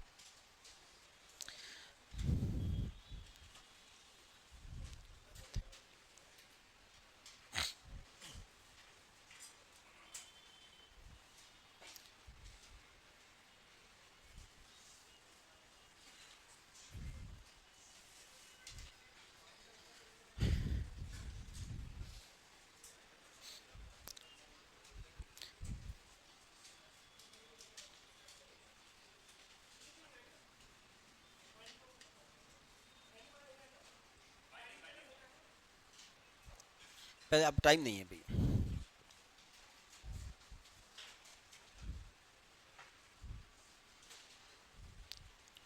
हो गया अब तो। अब आ जाओ अपन एक एक करके यंत्र पढ़ना स्टार्ट करेंगे, करें स्टार्ट। सबसे पहले अपन जो सिद्धांत पढ़ रहे हैं वो सिद्धांत है, और उस सिद्धांत का उपयोग करेंगे अपन अमीटर और वोल्टमीटर बनाने में, ठीक है ना। सिद्धांत कौन सा है, पीएमएमसी। तो पहला उपकरण है जिसका नाम लिख दो, लिख दिया सबने। अब अपन एक एक करके स्टार्ट करें, जितने अपने ये यंत्र लिखे हैं ना, पहले भी लिखे अपन, 1-2 एमआई लिखा है, लिखा ना, इसके अलावा सारे यंत्र पढ़ेंगे। ये तो काल्पनिक है तो काल्पनिक में रखना, बाकी सारे के सारे यंत्र अपन पढ़ेंगे एक एक करके। सबसे पहला यंत्र है उसका नाम लिख दो पीएमएमसी, और इसमें भी सबसे इंपॉर्टेंट सबसे ज्यादा क्वेश्चन आते हैं पीएमएमसी के ही। तो आ जाओ हेडिंग डाल दो, करो स्टार्ट। ये रहा आपके सामने पीएमएमसी। इसकी अगर आंतरिक बनावट देखूं तो ये इस प्रकार से होती है। बाकी आपको होता कैसा है, अमीटर आपने देख रखा है, वोल्टमीटर आपने देख रखा है, वो क्या होते हैं, पीएमएमसी प्रकार के ही यंत्र होते हैं। तो कहे किस सिद्धांत पर काम करते हैं, पीएमएमसी। तो इस सिद्धांत को पहले अपन कुछ बातें लिखते हैं। तो हेडिंग डाल दो, क्योंकि एक बंदा पहले कमेंट कर रहा था सर ये एमआई क्या होता है, तो अब आ जाएगा आपके सामने एमआई, ठीक है, क्योंकि यंत्र अभी स्टार्ट हो रहे हैं एक एक करके। सबसे पहले लिखो पीएमएमसी। एग्जाम में पूछते हैं इसका पूरा नाम क्या होता है। मेरे ख्याल से इसका बताने की जरूरत नहीं आपको, क्या है इसका पूरा नाम। अब एक बार लिखना बंद करो, यहां पर देखो, इस यंत्र का पूरा नाम है परमानेंट मैग्नेट मूविंग कोयल। याद रह जाएगा। अर्थात हिंदी में क्या कहते हैं अपन, देखो परमानेंट मैग्नेट का मतलब क्या हुआ, स्थायी चुंबक। याद है अपन ने वहां पे लिखा था मशीनों के निर्माण के लिए कौन से चुंबक का प्रयोग किया जाता है, अस्थायी, कभी भी स्थायी नहीं। क्यों क्यों, याद है आपने बीएस वक्र पढ़ाया था वहां पर, उसमें अवशेषी चुंबकों का मान क्या हो जाएगा, ज्यादा। स्थायी चुंबक बनाने के लिए किसका प्रयोग करते हैं, कोई बता सकते हैं आप में से। कठोर, किसी भी फेरोमैग्नेटिक के आगे कठोर वर्ड लग जाए वो हमेशा स्थायी का उदाहरण होगा, कठोर लोहा। इसी का एक क्वेश्चन आता है, ट्रांसफॉर्मर कोर बनी होती है, ऑप्शन क्या था, कठोर लोहा, दूसरा था सॉफ्ट लोहा, जिसे अपन कहते हैं मृदु लोहा। तो कौन सा सही माना जाएगा, यही रीजन है, क्योंकि कठोर लोहा स्थायी का उदाहरण होता है और स्थायी में मैग्नेटिक हानियां क्या होती है, ज्यादा होती है। तो क्या होगा, स्थायी चुंबक मूविंग कोयल। मूविंग को हिंदी में क्या कहते हैं और कोयल को क्या कहते हैं, कुंडली। आओ यहां पर, अब यहां पर देखो, इसको ही वापस बात करते हैं अपन। एग्जाम में पूछते हैं कि निम्न में से स्थायी चुंबक के रूप में अपन किस का प्रयोग करते हैं। मेरे ख्याल से सबको पता भी होगा किसका करते हैं अपन, एल निको। स्थायी चुंबक बनाने के लिए, क्योंकि सबसे बेस्ट पदार्थ होता है, क्योंकि अपन ने बोला ना इसमें भंवर धारा हानि क्या हो, ज्यादा से ज्यादा हो। स्थायी चुंबक के रूप में किसका प्रयोग करते हैं। एग्जाम में यह भी पूछ रखा है निम्न में से कौन सा स्थायी चुंबक है, तो याद रखिएगा एल निको का पूरा नाम होता है aluminium plus nickel plus cobalt. Cobalt का उपयोग हमेशा स्थायी चुंबक बनाने के लिए किया जाता है, डायरेक्ट, याद रह जाएगा। तो देखो सबसे पहले पीएमएमसी का पूरा नाम क्या है, परमानेंट मैग्नेट मूविंग कोयल। किसकी बनी होती है परमानेंट मैग्नेट, एल निको की। कार्य क्या होता है, प्रबल चुंबकीय क्षेत्र उत्पन्न करना। कहां पर, ये देखो, ये आपने अपन जानते हैं हर चुंबक में कितने पोल होते हैं, दो। ये देखो आपका एक पोल जिसको आपने लिया एन, और ये आपका दूसरा पोल जिसे आपने क्या लिख दिया एन एस। जैसे ही अपन इसको उत्तेजित करेंगे, या ये तो पहले से क्या है, स्थायी है, तो ये अपने आप में चुंबकीय क्षेत्र यहां पर उत्पन्न कर रखा है। चुंबकीय क्षेत्र की दिशा क्या होती है, एन से एस, तो ये जा रही है एन से एस। अब देखो, अब आप इसके कंसेप्ट को समझना। ये देखो अपना क्या है, प्रबल चुंबकीय क्षेत्र उत्पन्न कर रखा है यहां पर। अब होगा क्या, जैसे ही यहां पर किसी धारावाहिक कंडक्टर को रखेंगे तो उसके ऊपर बल लगेगा नहीं लगेगा, बल लगेगा तो पॉइंटर घूमेगा नहीं घूमेगा। तो बताओ इस लगने वाले बल का मान कितना होगा, तो वही तो अपने पहले लिखा था कि जब किसी चुंबकीय क्षेत्र में किसी कंडक्टर को रखा जाता है तो उस पर लगने वाले बल का मान होता है BIL sin थीटा। लेकिन बाद में लिखेंगे अपन इसको, पहले अपन इसकी बात कर लेते हैं कि ये जो मूविंग कोयल है ये किसकी बनाई जाती है। तो किसकी बनाई जाती है, कौन बताएगा, तो ये बनाई जाती है एल्यूमिनियम फॉर्मर पर। एल्यूमिनियम का क्या होगा, फॉर्मर होगा। उस फॉर्मर पर अपन किसकी वाइंडिंग करेंगे, कॉपर की। कॉपर की वाइंडिंग करके अपन क्या बना रहे हैं यहां पर, कोयल। तो ये देखो, तो लिखूं या लिखने की जरूरत नहीं है। मूविंग कोयल किसकी बनी होती है, एल्यूमिनियम के फॉर्मर पर कॉपर की वाइंडिंग करके क्या बनाते हैं। अब इसी से ही जुड़ा रहता है अपना क्या, पॉइंटर। तो ये होती है, कैसे निर्माण करते हैं अपन, एल्यूमिनियम के फॉर्मर पर किसकी, कॉपर का तार लपेटकर, कॉपर वायर को लपेटकर। जब कॉपर वायर को लपेटते हैं तो निर्माण कितना होता है, किसका होता है, कुंडली का। अब मूविंग क्यों कहते हैं, क्योंकि यही तो मूव करती है। चुंबक क्या होता है इसमें, स्तर होता है, और स्तर चुंबक के रूप में अपन किसका प्रयोग करते हैं, एल निको का। पूरा नाम क्या होता है, परमानेंट मैग्नेट मूविंग कोयल। अब क्या होगा, जैसे ही अपन इसको परिपथ से जोड़ेंगे तो इस कंडक्टर में से क्या बहेगी, धारा। धारा बहेगी तो इसके ऊपर क्या लगेगा, बल। तो बात करते हैं इस पर लगने वाले बल का मान कितना होगा। तो अपन तो यहां पर लिखते हैं पीएमएमसी बलागुण, तीनों लिख देते हैं, पीएमएमसी बलागुण। एक एक करके बात करें। सबसे पहला बलागुण कौन सा है, सबसे पहला बलागुण कौन सा है, विक्षेपण बलागुण। मान कितना होगा विक्षेपण बलागुण का, बताओ बताओ, ये लिख दूं मैं, अब पूरा नाम नहीं लिखूंगा वापस। सबसे पहला बल आघूर्ण है जिसको आपने लिखा था क्या, टीडी। आप एक बार लिख ही दो, विक्षेपण बल आघूर्ण, जिसको अपन रिप्रेजेंट करते हैं किसे, टीडी से। ये जो विक्षेपण बल आघूर्ण इस पर लगेगा उसका मान क्या होगा, तो अपन कहते हैं टीडी बराबर BIL साइन थीटा। अब बताओ इसमें से बदलता कौन है? क्या अपन चुंबकीय क्षेत्र को बदल सकते हैं? नहीं। अपन कैसे बदल सकते हैं? क्या अपन लंबाई को बदल सकते हैं वायर की? नहीं। तो फिर बदलता कौन है? तो यहां पर देखो विक्षेपण कितना होगा, विक्षेपण हमेशा किसके समानुपाती होगा, धारा के। देखो समानुपाती है या वर्ग के समानुपाती है? जब समानुपाती होता है तो ग्राफ कैसा बनता है, लीनियर। Very good. एकमात्र यंत्र जो लीनियर होता है वो यही है, बाकी सारे के सारे यंत्र कैसे होंगे, नॉन लीनियर। कितना इंपॉर्टेंट पॉइंट मिला है, कहां से मिला ये देख लो, क्योंकि यहां पर उत्पन्न होने वाला टॉर्क केवल एंड केवल मापित राशि के समानुपाती, किसके समानुपाती है? और अगर समानुपाती होता है तो अपन जानते हैं बनने वाला ग्राफ कैसा होता है, रेखीय। और ग्राफ का मतलब यहां पर क्या, पैमाना। यहां पर आगे पैमाना नहीं बनेगा। तो एकमात्र यंत्र जिसका पैमाना रेखीय होता है कौन सा होता है, और जिसका पैमाना रेखीय होता है वो केवल डीसी पर कार्य करते हैं। आपको ऐसा क्यों, क्योंकि रेखीय पैमाने हमेशा एवरेज को मापते हैं। और आपको पता है एसी का एवरेज कितना होता है, एसी का एवरेज 0 होता है। अरे एसी का एवरेज क्या होता है, हमेशा 0 होता है।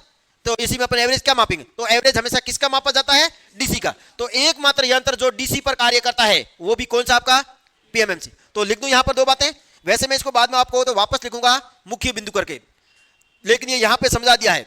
क्या लिखूंगा, यह वापस लिखने की जरूरत नहीं, यहीं पे लिख दूं, एकमात्र मापांक यंत्र, मापांक यंत्र जिसका पैमाना कैसा होता है, पैमाना रेखीय, या रेखीय को अपन कहते हैं लीनियर होता है। बताओ गलती करोगे, बाकी कभी भी कोई भी यंत्र पूछ ले, सारे यंत्र हमेशा अरेखीय होते हैं। कैसे होते हैं? अब आप कहोगे सर रेखीय का मतलब क्या है, रेखीय का मतलब ये है, देखो जैसे देखो ये 0 है, ये 1 है, इनके बीच का जो गैप होगा वो क्या होगा, बराबर होगा। देख लो आप भले डायग्राम में, ये देख लो डायग्राम में एक जैसा दिख रहा नहीं दिख रहा है, देख लो ये देख लो, बड़े वाली लाइन दिख रही है यहां पर, ये समय बराबर दूरी पर है या नहीं है, तो यही होता है रेखीय का मतलब। अब लिख लो आगे, जो पैमाना रेखीय होता है वो केवल किस पर कार्य करता है, तो क्या लिखेंगे, यह यंत्र, एकमात्र यंत्र जो डीसी पर कार्य करता है कौन सा है, एकमात्र यंत्र जो क्या करता है, डीसी पर कार्य करता है। रहेगा नहीं याद, 2 पॉइंट आपने बहुत इंपॉर्टेंट लिख दिए। कौन सा, एकमात्र यंत्र जो डीसी पर कार्य करता है, और एकमात्र यंत्र जिसका पैमाना रेखीय होता है वो यंत्र कौन सा होता है, पीएमएमसी। रेखीय क्यों होता है, आपके सामने लिखा पड़ा है, क्योंकि इसमें उत्पन्न होने वाला टॉर्क क्या होता है, क्योंकि जब किसी धारावाही कंडक्टर को किसी चुंबकीय क्षेत्र में रखते हैं तो उस पर लगने वाला बल आघूर्ण कितना होता है, बिल क्या होता है, बिल आता नहीं आता है, तो बिल और आगे क्या लगा दो आप, साइन थीटा। तो क्या होता है, BIL साइन थीटा। नेक्स्ट, अब यहां पर एक और क्वेश्चन आता है कि यदि इस उपकरण को गलती से एसी पर जोड़ दिया जाए तो क्या होगा। बहुत अच्छा क्वेश्चन है, देखो मेरे दिमाग में और आ गया। अगर एसी मशीनों को डीसी पर जोड़ दिया जाए तो क्या होगा, और अगर डीसी मशीनों को एसी पर जोड़ दिया जाए तो क्या होगा, आप ही बताओ। हैं, दोनों जल जाएंगे। Very good. एसी मशीनों को कभी भी डीसी पर नहीं जोड़ सकते, जोड़ोगे तो वो जल जाएगी, लेकिन डीसी मशीनों को एसी पर आप जोड़ सकते हो। हाँ, वो कंपन ज्यादा करेगी, हानियां ज्यादा होगी, स्पार्किंग ज्यादा होगी, सब कुछ नुकसान होगा, लेकिन वो कार्य तो कर सकती है। तो यही बात है कि क्या होगा, पहला हाफ साइकिल देखो क्या होगा, क्या देखो यहां पर ये पॉजिटिव, ये क्या आ गया नेगेटिव, ये क्या करेगा, पॉइंटर को इधर ले जाएगा, ये वापस क्या करेगा, पॉइंटर को वापस ले आएगा, आगे वापस ये पॉइंटर को वापस इधर ले जाएगा, ये पॉइंटर वापस कहां पे ले जाएगा, 0 से इधर। तो पॉइंटर क्या करेगा, यदि पीएमएमसी प्रकार के यंत्र को एसी से जोड़ दिया जाए तो इसका पॉइंटर लगातार 0 के पास कंपन करता रहेगा। अर्थात आपको कहे सबसे बेस्ट ऑप्शन तो क्या है, 0 के पास कंपन करता रहेगा। अगर ये ऑप्शन में नहीं है तो अपन क्या लिखेंगे, रीडिंग कितनी लिखेंगे, 0, क्योंकि एवरेज एसी का कितना होता है, हमेशा 0। लेकिन अगर फर्स्ट ऑप्शन है क्या, कंपन करता रहेगा, तो ऑप्शन कौन सा सही माना जाएगा? कंपन करने वाला। तो लिख दूं यहीं पर, आगे मैं मुख्य बिंदु में नहीं लिखूंगा, यहीं पर लिखा दिए सारे पॉइंट। क्या लिखूंगा? यदि पीएमएमसी यंत्र को एसी सप्लाई से जोड़ दिया जाए, एसी सप्लाई से जोड़ दिया जाए तो क्या होगा? पॉइंटर, जो आपका पॉइंटर है ना, पॉइंटर क्या लिखेंगे? शून्य रीडिंग के पास, रीडिंग को क्या कहते हैं अपन? पाठ्यांक। शून्य पाठ्यांक के पास क्या करता रहेगा? कंपन। क्यों? क्योंकि आप देख लो कंपन करेगा। रीजन क्या है वो देखो, पहले प्लस आई आ रही है तो मैंने कहा टॉर्क इधर लग रहा है, वापस क्या आ रही है? माइनस आई आ रही है, टॉर्क क्या हो गया? उल्टा। एक बार टॉर्क इधर लग रहा है, एक बार टॉर्क इधर लग रहा है, तो पॉइंटर क्या करेगा? लगातार वाइब्रेट ही करता रहेगा। तो अगर पीएमएमसी यंत्र को एसी सप्लाई पे जोड़ दिया जाए तो क्या होगा? गलती से मत लिख देना जल जाएगा, नहीं, क्या होगा? उसका पॉइंटर जीरो के पास कंपन करेगा, अर्थात जीरो रीडिंग देगा। कर लोगे? 3 पॉइंट आपने लिख दिए हैं इंपॉर्टेंट। किसे लिखे हैं? विक्षेपण। पहला, पीएमएमसी प्रकार के यंत्र में टॉर्क का मान कितना होता है? BIL sin थीटा, अर्थात विक्षेपण टॉर्क किसके समानुपाती होता है? लिखूं या यहां से समझ आओगे? वेरी गुड, समझा, क्योंकि ये क्वेश्चन पूछ रखा है। पीएमएमसी प्रकार में कंडीशन होती है, ये होती है। आओ दूसरा कौन सा है? अपन लिख देते हैं यहां पर, कौन सी? अवमंदक प्रणाली। कौन सी अवमंदक प्रणाली होती है? वेरी गुड, बताने की जरूरत नहीं है। क्यों बोला भंवर धारा? बताओ तो। क्योंकि स्थायी चुंबक काम में लिया है। स्थायी चुंबक का मतलब होता है हाई मैग्नेटिक या प्रबल चुंबकीय क्षेत्र उत्पन्न करना, और जब प्रबल चुंबकीय क्षेत्र है तो वहां पर भंवर धारा आनी क्या होगी? ज्यादा। तो कौन सी अवमंदक प्रणाली? तो लिखो यहां पर, भंवर धारा अवमंदक प्रणाली इसमें काम में ले जाती है। तीसरा कौन सा बलागुण होता है? देखो मैंने कहा ना सबसे इंपॉर्टेंट पैरामीटर ये है, देख लो बलागुण। तीसरा जो बलागुण है वो कौन सा है आपका? नियंत्रण बलागुण। देखो किसके द्वारा प्रोवाइड कर रखा आपने?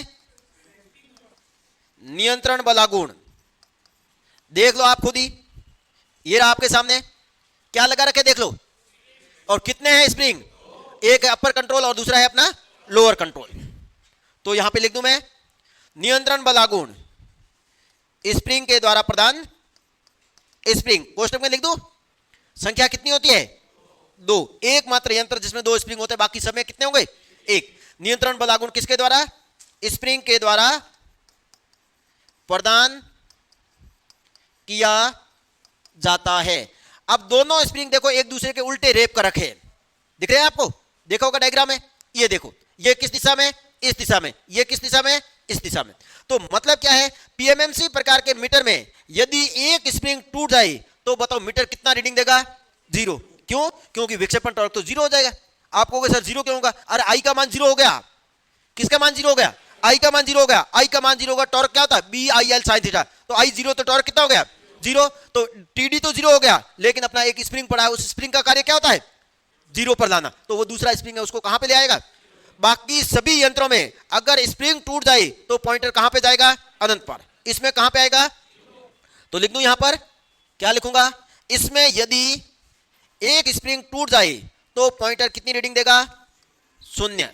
इसमें किसमें? पीएमएमसी। इसमें यदि एक स्प्रिंग क्या टूट जाए तो पॉइंटर क्या देगा? 0 रीडिंग या 0 पाठ्यांक देगा। देखो अपने इस बलागुण से कितने सारे पॉइंट लिख दिए हैं। अब 2-3 मेन पॉइंट रहे, अब इसको वापस नहीं लिखूंगा मैं। क्या क्या लिखा है अपने? एकमात्र यंत्र जो डीसी पर कार्य करता है। दूसरा क्या लिखा है? रेखीय पैमाना होता है। कैसा पैमाना होता है? रेखीय पैमाना होता है एकमात्र यंत्र का। तीसरा क्या लिखा था? इसको अगर आप एसी सप्लाई से जोड़ोगे तो जलेगा नहीं, ये क्या करेगा? पॉइंटर होगा 0 के पास कंपन करेगा। नेक्स्ट, कौन सी अवमंदक प्रणाली होती है? भंवर धारा। नियंत्रण बलागुण किसके द्वारा? स्प्रिंग की संख्या कितनी होती है? अगर एक स्प्रिंग टूट जाए तो दूसरा पॉइंटर इसको वापस 0 पर ले आएगा। अब अपन लिख रहे हैं कुछ और। बताओ इस सिद्धांत का उपयोग कहां पर करते हैं? लिख दूं यहां पर, मुख्य बिंदु पहले बताओ इसका उपयोग कहां पर करते हैं? निम्न प्रास के निम्न आवृत्ति पर कार्य करने वाले अमीटर और वोल्ट मीटर पर। यहां पर अधिक आवृत्ति मत लिख देना।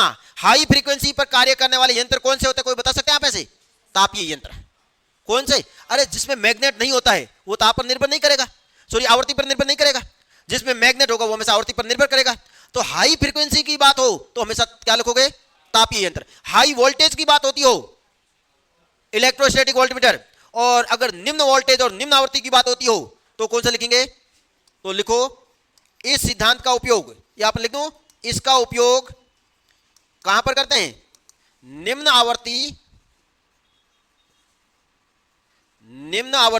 बहुत अच्छा पॉइंट। आपको तो तीनों एक साथ लिखा दूं, आपको अलग अलग लिखा दूं। निम्न आवृत्ति पर कार्य करने वाले निम्न प्रास के अमीटर और वोल्टमीटर बनाने में। निम्न प्रास का मतलब समझ गए? अब आप देख लेना, कभी भी प्रैक्टिकल करो ना कि आपको ना कि सर अमीटर कौन से होते हैं, तो देख लेना पहला तो क्या देखोगे? पहला देखना उसका प्रास, दूसरा देखना उसका पैमाना रेखीय है या नहीं है। अगर रेखीय है तो और पैमाना कम है तो 100% कैसा मीटर होगा? पीएमएमसी प्रकार का। निम्न आवृत्ति वह पर कार्य करने वाले निम्न प्रास के, बोलो, अमीटर वह वोल्टमीटर बनाने में। अमीटर वह वोल्टमीटर बनाने में कौन से सिद्धांत का प्रयोग करते हैं? बनाने में। और एक पॉइंट अपने मेगर में भी लिख दिया था, मेगर भी इसी सिद्धांत पर कार्य करता है। अब लिखो इसके अलावा कुछ और इसके इंपॉर्टेंट पॉइंट क्या होती है? इसकी सुग्राहिता क्या होती है? अधिक, सबसे अधिक, क्योंकि तुलना वाले क्वेश्चन आते नहीं आते। सुग्राहिता अधिक क्यों होती है? तो यहां पर एक वर्ड आता है torque to weight ratio. Torque to weight ratio क्या होता है? अब आप पहले इसको समझो। टॉर्क टू वेट का मतलब क्या है? टॉर्क मतलब बल आघूर्ण। क्या होता है? BIL sin theta. मजबूत होता है या नहीं होता है? मतलब टॉर्क तो बहुत ज्यादा होता है। वेट किसकी बात हो रही है? पॉइंटर की। पॉइंटर का वेट क्या होता है? कम। तो बताओ इसका टॉर्क टू वेट रेशियो ज्यादा होता है या कम होता है? ज्यादा। सबसे अधिक इसी का होता है। वापस समझो एक बार, टॉर्क टू वेट रेशियो का मतलब क्या है? अरे टॉर्क मतलब बल आघूर्ण। क्या फॉर्मूला लिखा? BIL sin theta. बी बहुत मजबूत, आपने पहले ही बोला सबसे मजबूत होता है इसका। एल लंबाई है, कोई मतलब नहीं है। अब इंपॉर्टेंट है आई तो लोड पर, धारा पर निर्भर करती है। तो यहां पर मजबूत होगा या नहीं होगा? बिल्कुल मजबूत होगा। कैसे बोला? क्योंकि यहां पर चुंबकीय क्षेत्र क्या होता है? सबसे मजबूत होता है। और वेट किसका लेंगे अपन? पॉइंटर का। और पॉइंटर का वेट तो वैसे भी क्या होता है? बहुत कम होता है। तो टॉर्क टू वेट रेशियो अनुपात क्या लिखोगे? सबसे अधिक। अधिक मत बोलो, सबसे अधिक, क्योंकि क्वेश्चन आता है निम्न में से किस यंत्र का टॉर्क टू वेट रेशियो सबसे अधिक होता है? ये तुलना वाले क्वेश्चन है। तो सबसे अधिक किसका होता है? पीएमएमसी का। जिसका टॉर्क टू वेट रेशियो जितना ज्यादा होता है वो यंत्र उतना ही ज्यादा क्या होता है? सुग्राही। सबसे अधिक सुग्राहिता किसकी होती है? बोलो। तो क्या लिखूंगा मैं? सबसे अधिक। अब सुग्राहिता आपको लिखा रखी है, सबसे अधिक सुग्राहिता मतलब हल्का सा परिवर्तन होगा, ये झट से बता देगा आपको। तो सबसे अधिक सुग्राहिता किसकी होती है? पीएमएमसी की। सबसे अधिक टॉर्क टू वेट रेशियो किसका होता है? पीएमएमसी का। नेक्स्ट आगे आओ। एक और इसकी खासियत क्या है? सबसे कम पावर की खपत कौन करता है? सबसे कम पावर खपत। और ये तो मेरे ख्याल से बताने की जरूरत नहीं है आपको। अगर आप वास्तव में मेरी बातें ध्यान रखते हो ना तो बताने की जरूरत नहीं है। ये कहां कैसे बताओ तो? सबसे कम शक्ति वह क्यों? बताओ तो। देखो देखता हूं कितना आप ध्यान रखते हो मेरी पहले बताई हुई बातों का, या केवल रटने की कोशिश करते हो। क्यों लिखा मैंने सबसे कम शक्ति वह?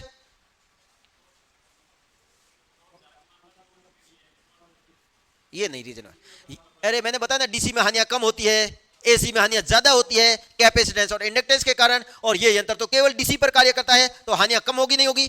तो मैंने ये तो लिखा सबसे कम शक्ति खपत कौन करता है? शक्ति खपत लिख दो, कंफ्यूज हो रहे तो। सबसे कम शक्ति की खपत कौन करता है? ये करता है। क्यों? क्योंकि केवल डीसी पर ही कार्य करता है। तो देखो पहले वाले पॉइंट आप मिला क्यों नहीं रहे हो?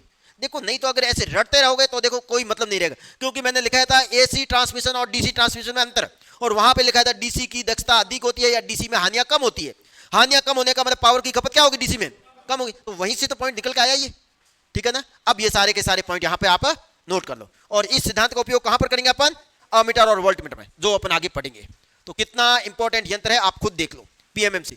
तो कभी मत कहना सर ये पीएमएमसी कौन सा मीटर होता है, तो कौन सा होता पता लगे आपको? ये सिद्धांत होता है। इस सिद्धांत पर अपने अमीटर, वोल्ट मीटर और आगे अपन पढ़ेंगे डीसी मोटरें और अपन क्या मेगर, इसी सिद्धांत पर काम करते हैं। ये क्या लिखा हुआ दिख रहा है आपको? एल निको, सबको दिख रहा है ना? ठीक है, लिखो। हाँ बोलो, हाथ खड़े करो, हाथ कहाँ? सप्लाई जनरली अपन हमेशा कहते हैं ना कि कनेक्शन हमेशा किसके थ्रू होते हैं, तभी तो टॉर्क उत्पन्न करेंगे। कभी आपने मीटर खोल के नहीं देखा क्या? तो ये अब देख लो, क्योंकि इस डायग्राम से ज्यादा आपको कुछ समझ नहीं आएगा। वहां पे मीटर को खोल के खराब बहुत पड़े यार, गवर्नमेंट कॉलेज में ये तो काम करो, प्राइवेट कॉलेज में बैठे ही रहते हो ना, तो ऐसे खोल के देखा करो। वैसे तो बहुत माथापच्ची करते हो, कभी मीटर को खोल के देख लिया करो, क्या फर्क पड़ेगा? ज्यादा ज्यादा फाइन ही भराएंगे, नंबर तो कम देंगे नहीं, कम देंगे तो क्या नंबर आगे काम आते हैं, नंबर केवल वहीं तक रहते हैं। स्ट्रे मैग्नेटिक फील्ड का कोई इफेक्ट नहीं होता, ये मत लिखो, क्योंकि ये अपन लिखेंगे ऐसा कौन सा यंत्र होता है जिसमें स्ट्रे मैग्नेटिक फील्ड का मान शून्य होता है, वो अपना होता है इलेक्ट्रोस्टैटिक वोल्टमीटर है। इसी कारण मैंने नहीं लिखा इसका, क्योंकि जो पॉइंट जैसे पूछा जाता है वहीं पे लिखूंगा। इसमें स्ट्रे मैग्नेटिक प्रभाव कम होता है, मैं मानता हूं, लेकिन ऐसा नहीं कि सबसे कम होता है। सबसे कम होता है किसमें? इलेक्ट्रोस्टैटिक वोल्टमीटर में। सबसे ज्यादा किसमें होता है, कोई बता सकते हैं? कौन बताएगा? देखता हूं, आप अगर प्रैक्टिकल करते हो तो देखता हूं कौन बताएगा। अब एक बार रुको, लिखो यहां पर, देखो मैं क्वेश्चन कुछ इंपॉर्टेंट बता रहा हूं। स्ट्रे मैग्नेटिक फील्ड का प्रभाव सबसे ज्यादा किसमें होता है? सबसे कम तो किसमें होता है? जिसमें मैग्नेट है ही नहीं, और वो किसमें होता है? इलेक्ट्रोस्टैटिक वोल्टमीटर में है ही नहीं, क्योंकि वो तो इलेक्ट्रोस्टैटिक के सिद्धांत पर काम करता है। अब मैंने क्या बोला? सबसे ज्यादा किसमें होता है? कैसे? क्योंकि मैं पढ़ा रहा हूं। स्ट्रे मैग्नेटिक का मतलब क्या होता है? स्ट्रे बोल रहा हूं मैं, मैग्नेटिक फील्ड नहीं बोल रहा हूं सबसे ज्यादा। स्ट्रे मतलब होता है बाहरी वातावरण से प्रभावित। कौन सा होता है? वह यंत्र होता है जिसको हमेशा डिब्बे के अंदर पैक करके रखा जाता है। अब बताओ, डिब्बे के अंदर हमेशा किसको पैक करके, कौन से यंत्र को रखा जाता है? वाट मीटर को। ऊर्जा मीटर को कहां रखते हैं? वाट मीटर नहीं देखा क्या? लकड़ी का बॉक्स नहीं होता क्या? वाट मीटर को हमेशा लकड़ी के बॉक्स में रखा जाता है, कभी भी देख लेना। देखा है या नहीं देखा है? वो क्यों देख रखा है?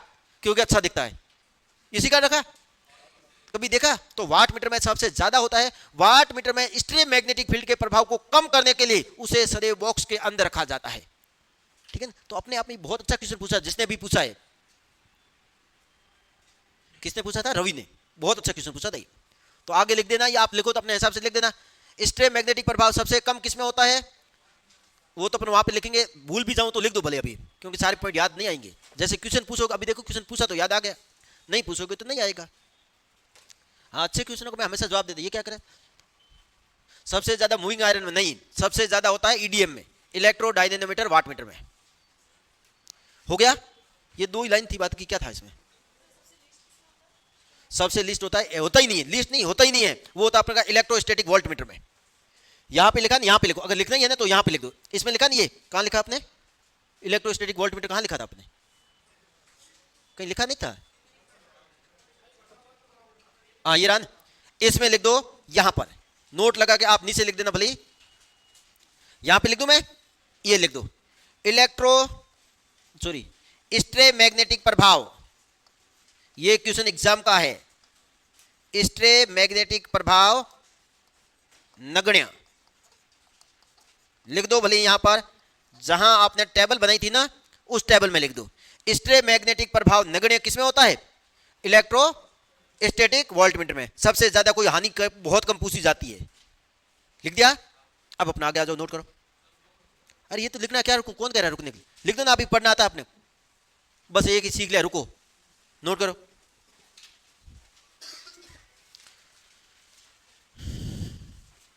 स्केल 270 डिग्री तक फैला हुआ होता है ना, सेंसिटिविटी 5 माइक्रो से। स्केल 270 कोई जरूरी नहीं है। स्केल पूछी जाती है हमेशा वाट मीटर की, जो 300 डिग्री तक होती है। इसकी कोई स्केल जरूरी नहीं 270 तक होती है।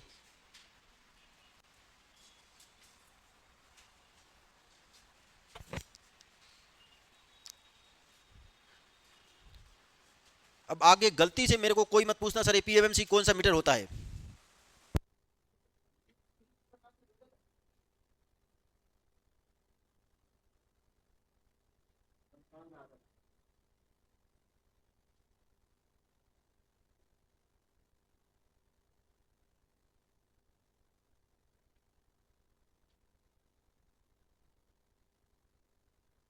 बहुत अच्छा क्वेश्चन पूछा इस बंदे ने वास्तव में, स्ट्रे मैग्नेटिक फील्ड। नहीं तो ये क्वेश्चन आपके रह जाता है, और ये क्वेश्चन कई बार एग्जाम में आ रखा है। कभी भी पूछते हैं ना वाट मीटर को बॉक्स के अंदर क्यों रखा जाता है, ये बहुत अच्छा क्वेश्चन है, नया क्वेश्चन है। तो याद रखना, स्ट्रे मैग्नेटिक प्रभाव को कम करने के लिए। देखा या नहीं देखा वाट मीटर को कभी बक्से के अंदर? हैं? नहीं देखा है, मेरे ख्याल से वो अभी बहुत मेहनत करनी पड़ेगी उन बंदों को, क्योंकि ये चीजें नहीं देखी हुई है। मतलब आईटीआई के ऊपर केवल टाइम वेस्ट किया, वहां पर 2 साल बर्बाद किए।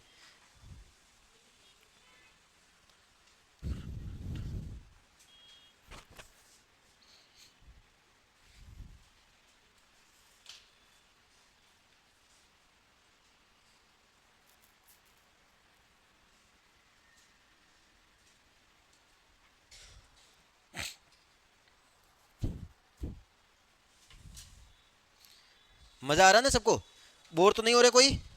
पक्का?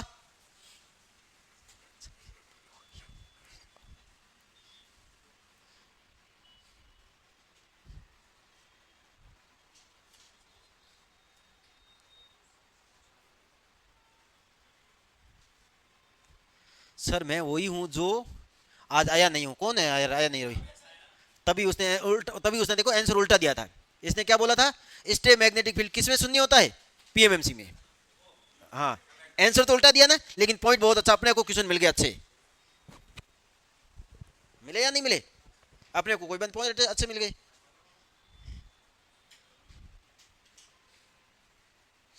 लिखो जल्दी से। आपको परमानेंट एक एग्जाम का क्वेश्चन